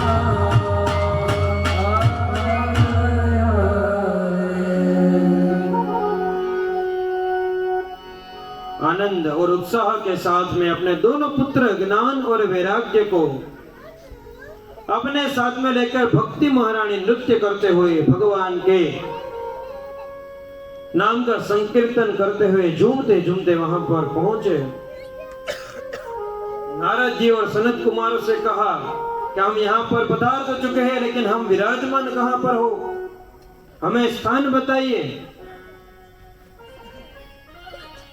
तब कहते हैं कि जो भी भक्त भगवान की सच्चे हृदय से कथा सुनेगा, श्रवण करेगा, भगवान के नाम का जप करेगा, उन सभी के हृदय कमल में आपको विराजमान होना है। भक्ति महारानी को भगवान ने हृदय के अंदर स्थान दिया है। जिसके जीवन में भगवान के प्रति भक्ति आती है उसके जीवन में यदा कदा भगवान आते ही है दर्शन देने के लिए। तो जीवन में भक्ति का होना बहुत जरूरी है। भक्ति अगर आपके जीवन में आएंगे तो ज्ञान भी आएगा, वैराग्य भी आएगा, सब कुछ आएगा आपके जीवन में। भक्ति बहुत आवश्यकता है। भक्ति जीवन में आने से सब कुछ मिल जाता है, ज्ञान भी मिलता है, वैराग्य भी मिलता है, सब कुछ मिल जाता है। भक्ति महारानी का कल्याण हुआ है कथा के श्रवण से ही। शौनकादि ऋषि कहते हैं सूत जी महाराज से, यह तो आपने कथा बताई भक्ति की, लेकिन अब हम ये समझना चाहते हैं कि जिसने जीवन में कभी भी कुछ भी मंगलमय कार्य नहीं किया है, जिसने मात्र और मात्र पाप किया है, जो पापी है, अधर्मी है, अधम है, वैसे जीव का भी क्या कल्याण संभव है? क्या ये पॉसिबल है? શું એ संभव છે? तब सूत जी महाराज कहते हैं कि जो भी व्यक्ति एक चित्त होकर 7 दिवसीय कथा को श्रवण करता है, एक चित्त होकर, एक आसन के ऊपर आरूढ़ होकर, उसकी गति निश्चिंत है। ऐसी ही एक कथा पूर्व काल की मैं आपको सुनाने जा रहा हूं, आप सावधान होकर सुनिए। कथा में बार बार सावधान शब्द का प्रयोग किया गया है। सावधान तया श्रुणु, सावधान होकर सुनना है। किससे सावधान होना है? सावधान होना है अपने इंद्रियों से, दुष्ट बुद्धि से। जो मन यहां वहां हमें भाग कर लेकर जाता है, जो भगाता है, उससे सावधान होना है, उसको यहाँ पर स्थिर करना है। क्योंकि हम कथा में आते हैं, हम कथा में बैठ जाते हैं, लेकिन कथा हमारे अंदर नहीं बैठती है, कथा हमारे अंदर नहीं उतरती है। उसका एकमात्र कारण यही है कि हम एक चित्त होकर कथा को सुनते नहीं है। कथा को अगर वार्ता के रूप में सुनोगे तो कभी भी आपका कल्याण नहीं होगा। कथा को अमृतमय वाणी समझकर सुनेंगे, इसको दिव्य वाणी सुनकर समझेंगे। साक्षात भगवान ही यह कथा कह रहे, क्योंकि यह भगवान का ही तो वांग्मय स्वरूप है। यह अगर हम समझेंगे तभी हमारा कल्याण होगा, तभी उससे हमारा कुछ भला हो सकता है। अगर वार्ता के रूप में सुनेंगे तो उससे कभी हमारा कल्याण नहीं हो सकता है। तो ऐसे ही एक कथा है, तुंगभद्रा नदी के तट के पास, तुंगभद्रा नदी के पास एक आत्मदेव नाम के ब्राह्मण रहते थे, जो वेद परायण थे, जो सदा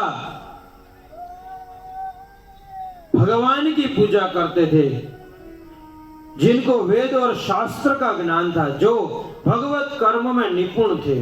वैसे वेद परायण ब्राह्मण देव, जिनका नाम था आत्मदेव, वो ज्ञानी थे। ब्राह्मण के पास कुछ हो या ना हो, हमेशा ज्ञान होना चाहिए। सब चीजें हो उसके पास ये जरूर नहीं है। अगर वो दरिद्र भी है तो चलेगा, लेकिन ज्ञान से दरिद्र नहीं होना चाहिए, उसके पास ज्ञान होना चाहिए वेद और शास्त्र का। क्योंकि ब्राह्मण सभी वर्णों का इंजन है, वो जिस तरफ लेकर जाएगा उस तरफ सभी वर्ण के लोग जाएंगे। क्योंकि वेद और शास्त्र का ज्ञान ब्राह्मणों को होता है। अगर ब्राह्मणों ने एक ज्ञान लेना और देना बंद कर दिया, और आजकल तो ज्ञान के भी बहुत सारे प्रकार हो चुके हैं। एक होता है धर्म शास्त्र का ज्ञान और एक होता है यूट्यूब और गूगल का ज्ञान। वो ज्ञान जहरीला होता है, उससे बचना चाहिए व्यक्ति को। अगर कथा सुन रहे तो ठीक है, लेकिन आजकल बहुत सारे इंटरव्यू वगैरह आते हैं जिसमें बहुत सारी चीजें ऐसी होती है जो कहीं लिखी ही नहीं है, और हम खुद पढ़ते नहीं, इसलिए हम उस चीज को मान लेते हैं। फिर हम ही प्रश्न करते हैं कि महाराज जी ऐसा क्यों है। पहले तो आप शास्त्र संबंध वो बात है कि नहीं, उसके ऊपर आप ध्यान दीजिए। क्या ये कहीं लिखा है? खुद पढ़िए। अगर नहीं समझ में आता है तो किसी विद्वान के पास जाइए, लेकिन आधी और अधूरी बात को मत मानिए। आधी अधूरी बात बहुत जहरीली होती है, वो हमारा पतन कर देती है। ज्ञानी थे आत्मदेव, लेकिन चिंता एक संतान न होना। सब कुछ आपके पास है लेकिन वंश नहीं है तो वो चिंता है। आपके पास सब कुछ है, वंश है, लेकिन वंश आपके आज्ञा में नहीं है, दुराचारी है तो भी चिंता है। संतान है और आज्ञा में नहीं है तो भी चिंता, संतान न हो तो भी चिंता।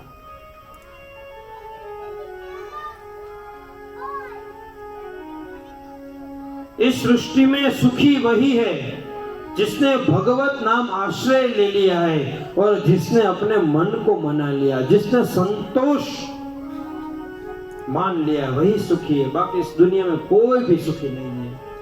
आत्मदेव की चिंता यही कि सब जगह से दान आता था, लेकिन वो जब दान करने जाते कोई उसके यहाँ दान लेने के लिए आता नहीं था। सब सोचते थे कि इसके तो संतान नहीं है, यहाँ दान लेंगे तो हमको भोगना पड़ेगा।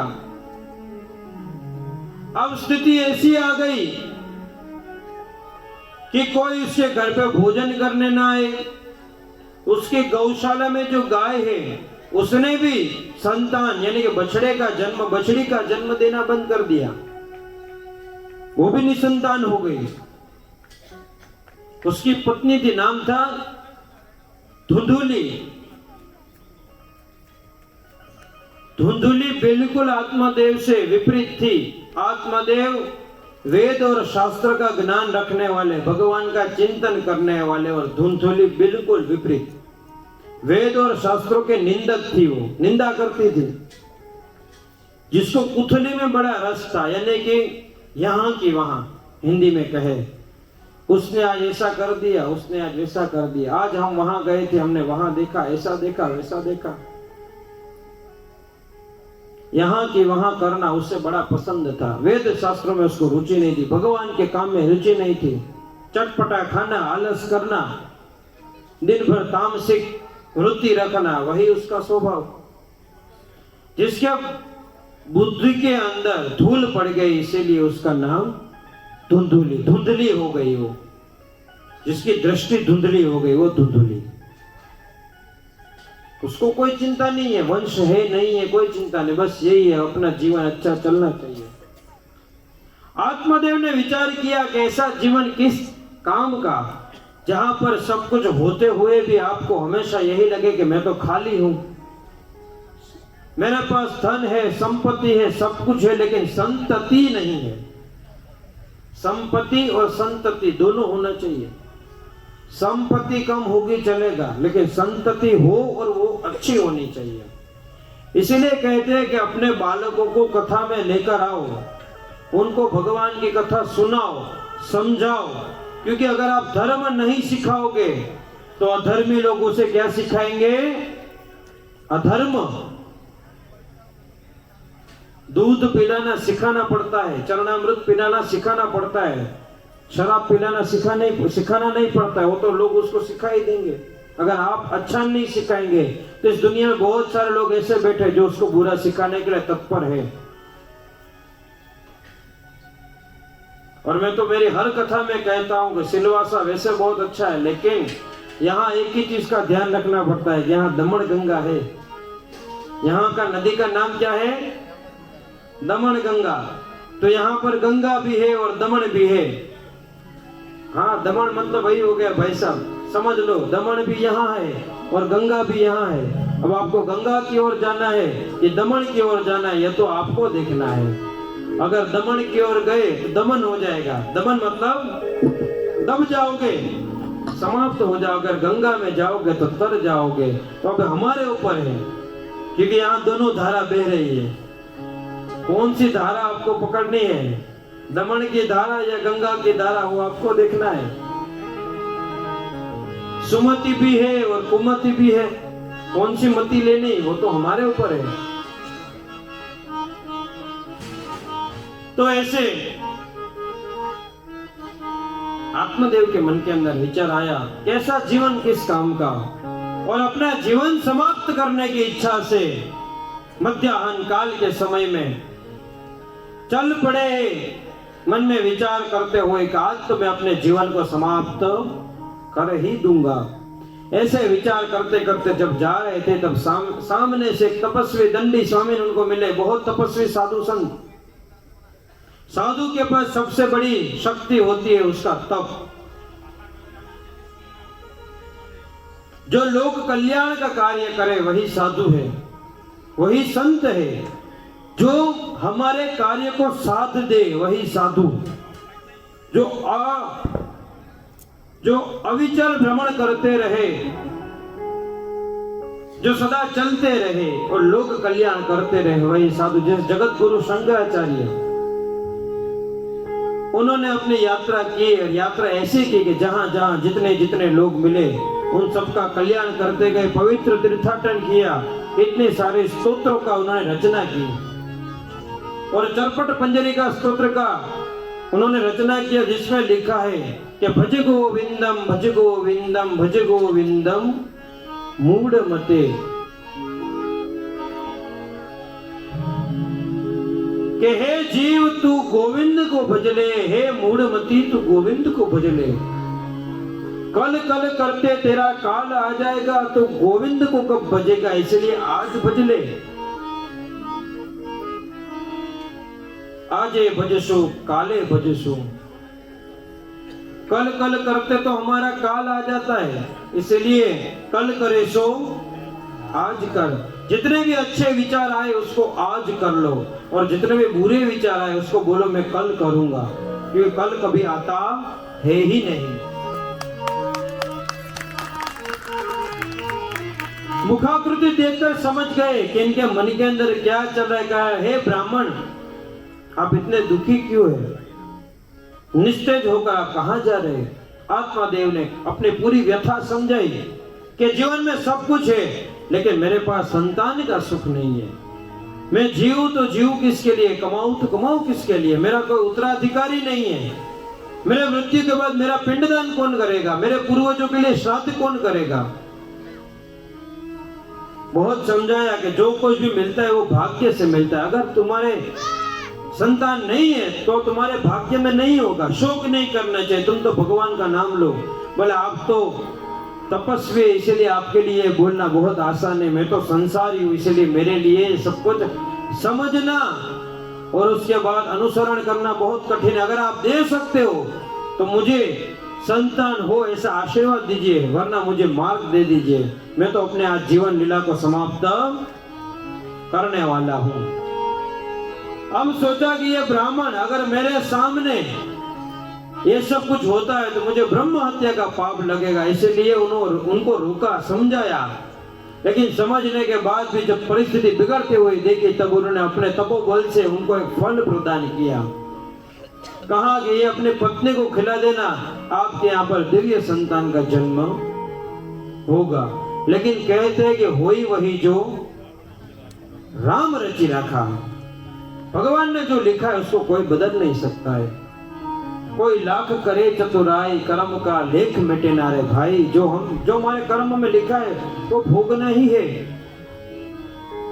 घर पर आए प्रसन्न होकर अपने पत्नी से कहा, प्रिय देखो आज भगवान ने कितनी कृपा की, ये फल तुम धारण करना जिससे हमारे यहाँ पर दिव्य संतान का जन्म होगा। लेकिन धुंधुली ने क्षण भर में सोचा ये फल में खाओ, गर्भवती हो जाओ, उसके बाद में कितनी पीड़ा। ये प्रसव की पीड़ा बहुत होती है, ये मैंने सुना है। तो ये पीड़ा कौन सहन करे? मेरे इच्छा का कुछ मैं भोजन नहीं कर सकूं। उसने तो यहाँ तक भी सोच लिया अगर सोचो अगर मेरे घर पे चोरी हुई, चोर आए तो मैं तो भाग भी नहीं पाऊंगी, वो तो मुझे मार ही देंगे। अगर मेरे घर पर आग लग गई तो मैं तो दीवार भी कूद नहीं पाऊंगी, ये तो मेरे पतिदेव भाग जाएंगे, मैं तो जलकर मर जाऊंगी। और ये सब तो मुझे चाहिए नहीं, मुझे तो अपना जीवन चाहिए।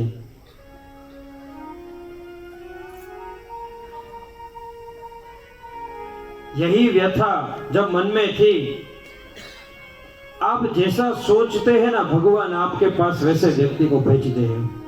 आपका जैसा विचार होगा, कहते हैं कि जैसी हमारी दृष्टि वैसी हमारी सृष्टि। अगर आप अच्छा विचार करते हैं, अगर आपका अच्छा संकल्प होता है तो भगवान उस संकल्प को पूर्ण करने के लिए पूर्णतः समर्पित हो जाते हैं आपके लिए। अगर आप बुरा विचार करते हैं, अगर आप बुराइयों को ही पसंद करना चाहते हैं तो फिर लोग भी आपको ऐसे मिलेंगे। धुंधुली की जो बहन थी वो उस समय वहां पर आई। उसने बोला तू इतना चिंता, तेरे कारण लोग चिंता में आ जाते, तू क्यों चिंता में? ऐसा तो क्या हो गया? तो बोले देखो ये समस्या है। तो बोले इसमें कौन सी बड़ी बात है, मेरे उदर के अंदर गर्भ है, मेरे यहाँ खाने वाले बहुत है, खाना नहीं है, तेरे यहाँ खाना बहुत है, खाने वाला कोई नहीं है। बोले तू ये चिंता मत कर, मेरे इस गर्भ से जो भी संतान होगा मैं तुझे दे दूंगी, इसके बदले में तू मुझे बहुत सारा धन दे देना।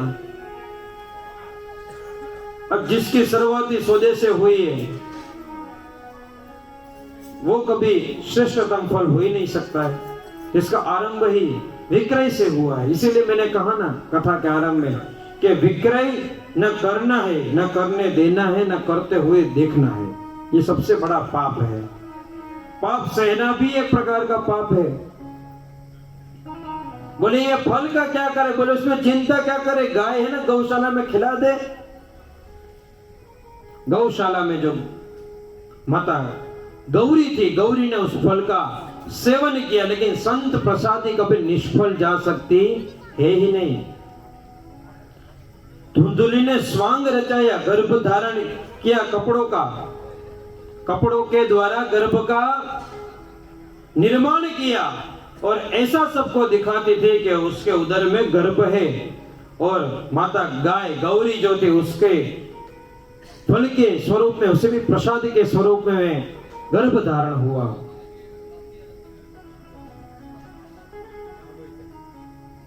कुछ समय पर्यंत उसकी जो बहन थी उसके यहाँ पर पुत्र का जन्म हुआ और जन्म के साथ में ही धन के लालच में अपनी बहन धुंधुली को वो संतान उसने दे दिया और बहुत सारा धन वहां पर रात्रि के समय धन लेकर वो अपने घर की ओर आ गई। और उसी समय माता गाय ने भी एक संतान को जन्म दिया। दोनों का नामकरण संस्कार हुआ। धुंधुली का पुत्र था इसलिए उसका नाम रखने में आया धंधुकारी, और गौ से उत्पन्न हुआ और वो संत प्रसादी थी इसलिए उसका जो देह था वो मनुष्य जैसा था, लेकिन उसके कान गाय जैसे थे। उसके कान गाय जैसे थे इसलिए उसका नाम रखा गया गौकर्ण। दोनों बड़े होने लगे। धंधुकारी धन से, विक्रय से उसकी शुरुआत हुई थी, इसीलिए वो पापी बना। खल यानी कि पापी, धंधुकारी महाखल, बचपन से ही शैतान। और गौकर्ण महाराज बचपन से ही विद्वान बनने की इच्छा से वो काशी चले गए पढ़ने के लिए। अब जैसे हमने आगे कहा संतान ना हो वो भी चिंता, और हो और आज्ञा में ना रहे, संस्कारहीन हो तो भी चिंता। धंधुकारी बड़े होने लगा, बड़े होते होते उसके पराक्रम भी बड़े होने लगे। घर से धन की चोरी करता, चोरी करने के बाद धन अगर कम पड़ जाए तो लोगों के यहाँ चोरी करना, किसी को मारपीट करने लगा, कभी मारने लगता है। अब विषय जो थे, इंद्रिया उसके थी, वो बाहर घूमने लगी, उसके बस में नहीं रही। उसने वैश्यों के साथ में गमन करने का आरंभ किया है। काम, क्रोध, मद, लोभ, मोह, मत्सर इत्यादि सभी इंद्रियों के द्वारा वशीभूत होकर गमन करना जब आरंभ किया, आत्मदेव ये सब देखकर बड़े चिंतित हुए, दुखी होने लगे कि जो संत ने मुझसे कहा था वो बात अब सत्य होती हुई प्रतीत हो रही है कि मेरे भाग्य में शायद संतान था ही नहीं। वो तो ये सब बातों से वंचित था कि उसकी पत्नी ने क्या किया, विक्रय किया था क्या, सब कुछ याद नहीं था। गौकर्ण महाराज उस समय वहां से वेद शास्त्र का पाठ करके विद्वान बनकर आए थे। पिताजी महाराज को संबोधन किया और कहा कि आप तो इतने विद्वान हैं, ये सब माया के अंदर फंसना आपके लिए शोभायमान नहीं है। आप सब कुछ छोड़ दीजिए और भगवान के नाम का आश्रय लीजिए। ओम नमो भगवते वासुदेवाय इस मंत्र का जप करते करते करते करते जंगल की ओर गमन किया और भगवान का नाम स्मरण करते करते अपने जीवन को धन्य किया। भगवान के और जाते जाते भगवान के ही बन गए आत्मदेव। जो धुंधुली थी उसकी दशा अब खराब होने लगी। रोज घर से धंधुकारी चोरी करने लगा। अगर उसको रोका जाए तो अपनी माता को ही मारने लगा। अब उसको सब कुछ याद आने लगा कि ये सब कुछ जो भी किया था मैंने गलत किया। अगर ये जो प्रसाद था अगर मैं स्वीकार करती तो आज मेरे घर पर दिव्य बालक का जन्म होता। लेकिन ठीक है, जो हो गया सो हो गया। ऐसा जब बार बार होने लगा तो धुंधुली ने अपने पुत्र के द्वारा जब उसका ताड़न यानी कि उसको मारा गया तो ये उसको दिल के अंदर ठेस पहुंच गई। बहुत उसको बुरा लगा और उसने सोचा इस जीवन का मैं क्या करूं। और काल रात्रि के अंदर कहते हैं कि कुआं जो होता है पानी से भरा, उसके अंदर छलांग मारकर वो अपने जीवन लीला को उसने समाप्त कर दिया। अब धंधुकारी के ऊपर कोई लगाम नहीं, कोई अंकुश नहीं, कोई रोकने वाला नहीं, कोई टोकने वाला नहीं, कोई बोलने वाला नहीं। जो मन में आता था वो करने लगा। लेकिन जो उसके शास्त्री थे जितने भी, वो उसको बहुत सारी चीजों के लिए मांगे, ये दो वो दो। उसने सोचा एक दिन बड़ी चोरी कर लेता हूं, बार बार चोरी करूंगा तो कब ये सब कुछ संपन्न हो। एक दिन बड़ा हाथ लगा लेता हूं, बड़ी चोरी कर लेता हूं, फिर वापस जीवन में कभी चोरी करनी ही ना पड़े। तो राजा के यहां से चोरी करके आया, बहुत सारा धन रत्न सब कुछ चोरी करके लेकर आया। वो जितनी भी वहां पर गणिकाएं थी उन्होंने सोचा ये तो पकड़ा जाएगा, ये तो मरेगा, लेकिन इसके साथ में हम सभी भी मारे जाएंगे। राजा के दूत कभी भी आएंगे इसको पकड़ने के लिए। राजा इसे पकड़ेंगे, इसे पूछेंगे तो ये सब कुछ बता देगा। इससे अच्छा ये है कि हम ही इसे समाप्त कर दें। दो गणिका ने हाथ पकड़े, दो ने उसको पैर पकड़े, एक ने उसका गला दबाया। लेकिन पापी था, महापापी था, अपने माता पिता का अपमान किया, अपने माता को मारा था उसने अपने हाथों से। ऐसा बड़ा पाप जो हमारे आगमन का एकमात्र कारण है, एक निमित्त है, उस मां को कभी भी दुख देना नहीं चाहिए हमको। उसने तो ताड़न किया था अपनी माता को, तो उस पापी का जीव नहीं जा रहा था। जब बार बार प्रयत्न करने के बाद जब उसका जीव शरीर से जा नहीं रहा था, तब एक गणिका ने जो कोयला होता है वो गरम गरम कोयला उसके मुख के अंदर डालने के बाद उसका मुख बंद करके उसका गला दबाया। और ये भयंकर पीड़ा से हाहाकार करता करता अंगुष्ठ मात्र का जो जीव होता है उसको शरीर को छोड़कर वहां से चला गया और वहीं पर उसका देह पड़ा रह गया। धंधुकारी के उत्तर क्रिया हुई, अंतिम संस्कार हुआ, गया जी में जाकर उसका श्राद्ध भी किया गया गोकर्ण महाराज के द्वारा। लेकिन वो बहुत बड़ा पापी था, इस कारण से उसकी गति नहीं हो रही थी। एक दिन की बात है, रात्रि का समय हुआ था। गोकर्ण महाराज जब सो रहे थे तब रात्रि के अंदर स्वप्न के अंदर धंधुकारी प्रेत बन गया था। इसलिए कभी छोटी आकृति में, कभी बड़ी आकृति में, कभी रोकर कभी हंसकर इस प्रकार से उसको डराने लगा। गोकर्ण महाराज ने हाथ में जल की अंजलि ली और कहा जो कोई भी दुष्ट चेतना है हमारे सामने प्रकट हो जाए, मैं आदेश देता हूँ। तब उन्हीं का भाई धंधुकारी वहां पर प्रकट हुआ। उसने कहा कि हे भाई, मैं तुम्हारा भाई धंधुकारी हूँ, लेकिन आज मेरे कर्मों के, निंदित कर्मों के द्वारा आज मैं प्रेत बना हूँ। पर तुम प्रेत कैसे बन सकते हो? मैंने तुम्हारी सारी क्रियाएं की है, श्राद्ध कर्म किए हैं, तुम्हारे अच्छे से अच्छा पूजा पाठ किया है। बोले ऐसे एक नहीं 100 श्राद्ध भी करोगे तो भी मेरी गति होगी नहीं, क्योंकि मैंने पाप ऐसे किए। तो बोले मैं तुम्हारे लिए क्या करूं? बोले भाई वो मुझे पता नहीं है, लेकिन मुझे इस योनि से बाहर निकालो, इसमें बहुत कष्ट है, इसमें बहुत पीड़ा है। तुम तो मेरे भाई हो, मैंने कभी भी तुम्हारा भला नहीं किया, लेकिन तुम बड़ा हृदय रखकर मेरा कल्याण करो। गोकर्ण महाराज प्रातः काल होते ही गंगा जी में स्नान करने के लिए गए, हाथ में जल लिया और सूर्य नारायण भगवान से प्रार्थना की कि हे जगत साक्षी सूर्य नारायण भगवान, यदि मैंने जीवन में एक भी सत्कर्म किया हो तो आप मेरे इस प्रश्न का निवारण कीजिए। मैं ऐसा कौन सा कर्म करूं जिस कर्म को करने से मेरे भाई की गति हो जाए। सूर्य नारायण भगवान ने कहा कि हे गोकर्ण, तुम श्रेष्ठ कर्म करो, तुम ज्ञान यज्ञ करो। ज्ञान यज्ञ यानी श्रीमद् भागवत सप्ताह का आयोजन करो, जिसको श्रवण मात्र से ही अधम से अधम जीव की भी गति हो सकती है। पूरे गांव में बात फैल गई कि श्रीमद् भागवत सप्ताह का आयोजन होने वाला है। सभी नगर जन, नगर वासी उस आयोजन में पधारे और जो प्रेत था धंधुकारी वो भी वहां पर आया। ये हमारा जो सिलवासा है, इसमें सबसे ज्यादा बांबू यानी कि वास का पेड़ है। वास यानी कि पितरों का स्वरूप एक तरीके से अच्छा भी है और एक तरीके से ये अधम भी है, क्योंकि वास का जो ये बांबू का जो पेड़ होता है ना, एकदम निर्जन जगह पर होता है, जहां पर कुछ उगता नहीं वैसी जगह पर उगता है वो। तो ऐसी जगह पर प्रेतों का वास होता है।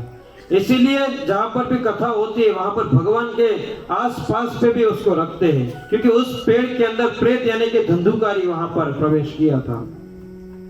धंधुकारी ने प्रवेश किया और जैसे जैसे दिन बीतते गए, जैसे जैसे कथाएं चलती गई, आगे बढ़ती गई, वो 7 गांठ वाला जो वास का वृक्ष था उसकी गांठ एक एक करते करते करते खुलती गई।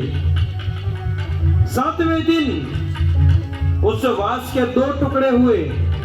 जो काल रूपी प्रेत था वो दिव्य पुरुष बनकर वहां पर प्रकट हुआ है। अपने भाई गौकर्ण महाराज को वंदन किया है। एक चित्त होकर उसने पूरी कथा सुनी। इसीलिए प्रेत धंधुकारी से दिव्य धंधुकारी बना और उसको लेने के लिए दिव्य विमान देवगण के साथ में वहां पर आए। सभी देवगण आए और धंधुकारी को अपने साथ में लेकर चले गए। कथा समाप्त हुई, धंधुकारी और देवगण चले गए। नगरवासी ने विरोध किया कि कथा तो भाई हमने भी सुनी, हमारे लिए कोई विमान क्यों नहीं आया? हमारे लिए भी तो विमान आना चाहिए। गौकर्ण महाराज ने कहा, आप सबने कथा सुनी और धंधुकारी जो था उसने कथा का अनुसरण किया। एक चित्त होकर कथा सुनी। सुनना और एक चित्त होकर सुनना ये दोनों अलग अलग है। कथा सुनने के बहुत सारे नियम है। उस नियम का स्मरण करवाने के बाद आज के सत्र को हम विराम करेंगे, क्योंकि आज की महात्म्य की कथा संपन्न हुई है। तो नियम, क्योंकि नियम जीवन में बहुत जरूरी है। जिसके जीवन में नियम नहीं है उसको यम परेशान करता है। नियम शब्द में से नी हटा दो, क्या बचता है? नियम में से नी हटा दो, क्या बचेगा? यम। तो यम से बचना है तो नियम में रहो। नियम नंबर 1, स्वयं का आसन लेकर आना है। ठीक है, कल से आग्रह ऐसा रखना है कि हम अपने ही आसन के ऊपर बैठे। नियम नंबर 2, नित्य ललाट के ऊपर तिलक होना चाहिए। नियम नंबर 3, व्यास जी के आगमन से पहले अपना स्थान ले लेना है। आने के बाद नहीं आना है, आने से पहले आना है। अगर आप किसी काम में अटक जाते हैं तो बात अलग है। फिर ऐसा नहीं सोचना कि व्यास जी आ गए तो हम नहीं आ पाएंगे कथा में, क्योंकि उन्होंने तो बोला पहले आना है। यहाँ तो एक शब्द भी सुन लिया तो कल्याण ही है। यहाँ से कुछ लेकर ही जाओगे, मिलेगा ही। तो आने से पहले आना और उनके जाने के बाद जाना। चौथा नियम कि अगर हो सके तो एक समय भोजन और एक समय उपवास करना है। कम से कम यहाँ पर एक परिक्रमा करके जाना है। सिर्फ प्रसाद लेकर घर पे चले नहीं जाना, यहाँ पर एक परिक्रमा करनी है। परिक्रमा करने से पूरे ब्रह्मांड की परिक्रमा करने का पुण्य मिलता है। परिक्रमा करते समय सबको बोलना है ओम नमो भगवते वासुदेवा। इस मंत्र का जप करते रहना है, जिससे आपका और आपके पितृजनों का भी कल्याण होगा। आगे की कथा है कल के सत्र में सुनेंगे। आज महात्म्य की कथा थी, उससे हम विराम करते हैं। कल समयसर सब पधारेंगे ताकि समयसर कथा प्रारंभ हो जाए, समयसर पूर्ण भी हो सके। और जैसे मैंने कहा कल 1+, अब अच्छे श्रोता 1+1 को 11 में कन्वर्ट करेंगे, ठीक है। तो अपने साथ दूसरों का भी कल्याण करना है, क्योंकि हमारे यहाँ भजन है जिसमें लिखा है कि वैष्णव जन तो तेने कहिए जे पीर पढ़ाई जाने रहे। वैष्णव वही होता है जो अपने और अपने पूरे परिवार, अपने मित्र, अपने सखा, अपने द्वारा जाने अनजाने सबका कल्याण करे।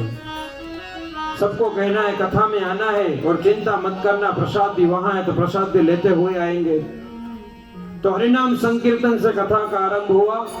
हरिनाम संकीर्तन से आज के सत्र को विराम करेंगे, लेकिन संकीर्तन में सबके दोनों हाथ ऊपर होने चाहिए।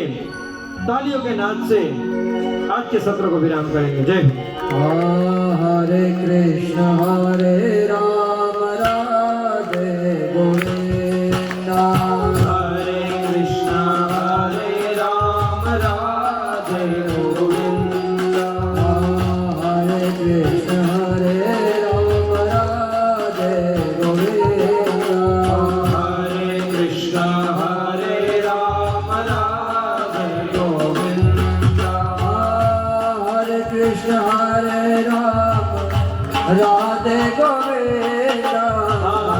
राधे गोविंदा भजो राधे गोविंदा। राधे गोविंदा भजो राधे गोविंदा भजो राधे गोविंदा। हरे कृष्ण हरे राम राधे गोविंदा। हरे कृष्ण हरे राम राधे गोविंदा।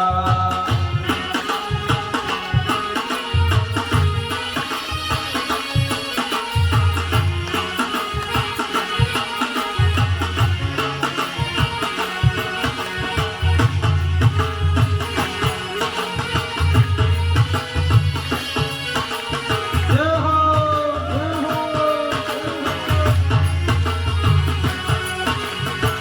श्री कृष्ण चैतन्य प्रभु नित्यानंदा। श्री कृष्ण चैतन्य प्रभु नित्यानंदा। श्री कृष्ण चैतन्य प्रभु नित्यानंदा। श्री कृष्ण चैतन्य प्रभु नित्यानंद। हरे कृष्ण हरे राम राधे गोविंदा। हरे कृष्ण हरे राम राधे गोविंदा। हरे कृष्ण हरे राम राधे गोविंदा। हरे कृष्ण हरे राम राधे गोविंदा। भज राधे गोविंदा। राधे गोविंदा। राधे गोविंदा। राधे गोविंदा। राधे गोविंदा। राधे गोविंदा। राधे गोविंदा। राधे गोविंदा। भजो राधे गोविंदा। भजो राधे गोविंदा। भजो राधे गोविंदा। भजो राधे गोविंदा। राधे गोविंदा। भजो राधे गोविंदा। भजो राधे गोविंदा। भजो राधे गोविंदा। हरे राम राधे गोविंदा। हरे कृष्ण राधे गोविंदा। जय जगन्नाथ बोलो जय जगन्नाथ। जय जगन्नाथ बोलो जय जगन्नाथ। जय जगन्नाथ बोलो जय जगन्नाथ। जय जगन्नाथ बोलो जय जगन्नाथ। नाथों के नाथ मेरे जय जगन्नाथ। नाथों के नाथ मेरे जय जगन्नाथ। नाथों के नाथ मेरे जय जगन्नाथ। नाथों के नाथ मेरे जय जगन्नाथ। जय जगन्नाथ बोलो जय जगन्नाथ। जय जगन्नाथ बोलो जय जगन्नाथ। जय जगन्नाथ बोलो जय जगन्नाथ। जय जगन्नाथ बोलो जय जगन्नाथ। जगन्नाथ जगन्नाथ जगन्नाथ जगन्नाथ जगन्नाथ जगन्नाथ जगन्नाथ जगन्नाथ जगन्नाथ जगन्नाथ जगन्नाथ प्रेम से बोलिए जगन्नाथ भगवान की, श्री भागवत भगवान भगवान की।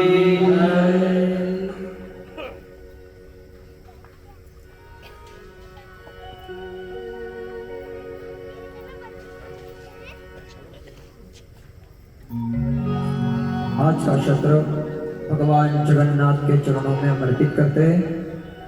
आइए हम सभी भगवान की मंगलमय निराजन करेंगे।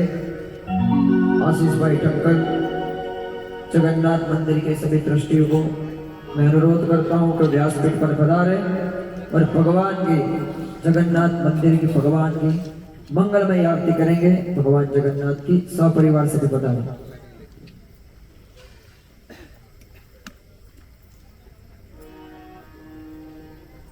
नित्य सभी भक्तों को आरती का लाभ मिले वैसी व्यवस्था बनाएंगे।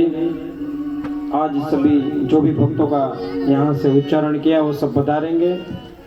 समिति द्वारा कल से विभाजन कर दीजिएगा, नित्य सभी को लाभ मिले इसे।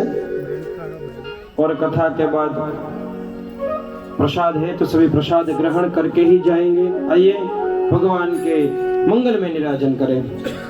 बोले बाल कृष्ण लाल की जय।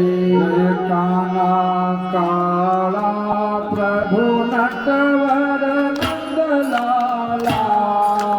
देखी मोरले वाला, देखी मोरले वाला, राधा ना प्यारा। ओम जय काना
भगवान विष्णु मंगलम गरुड़ध्वज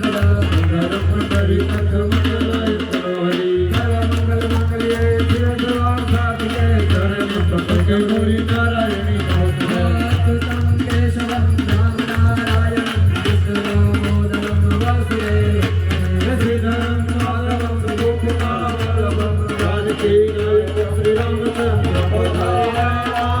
हरे राम राम राम हरे हरे हरे कृष्णा कृष्णा हरे हरे ओ जगन्नाथ जगन्नाथ जगन्नाथ जगन्नाथ जगन्नाथ जगन्नाथ जगन्नाथ जगन्नाथ जगन्नाथ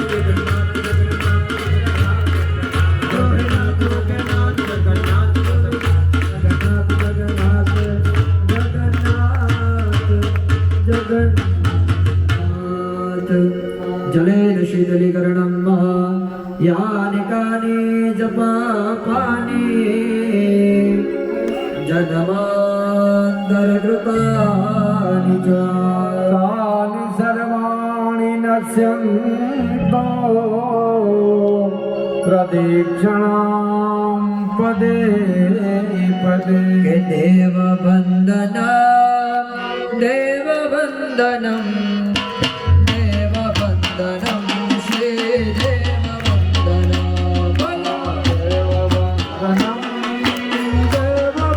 सभी को हाथ उठा के बोलना है सभी को हे आत्मवन्दन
जहाँ का मिले ना मिले आसराय से जहाँ का मिले ना मिले मुझको तेरा सहारा सदा चाहिए आसराय से जहाँ का मिले ना मिले आसराय से जहाँ का मिले ना मिले मुझको तेरा सहारा सदा चाहिए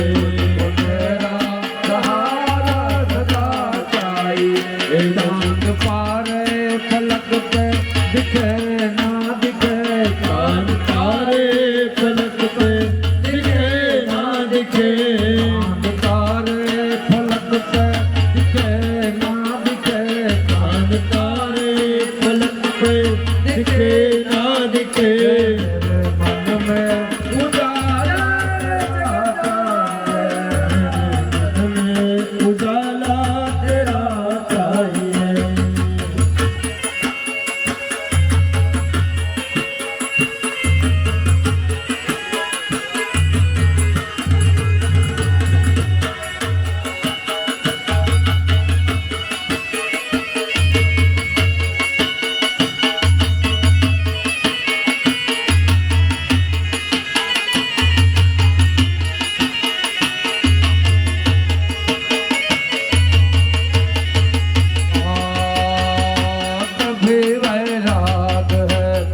हे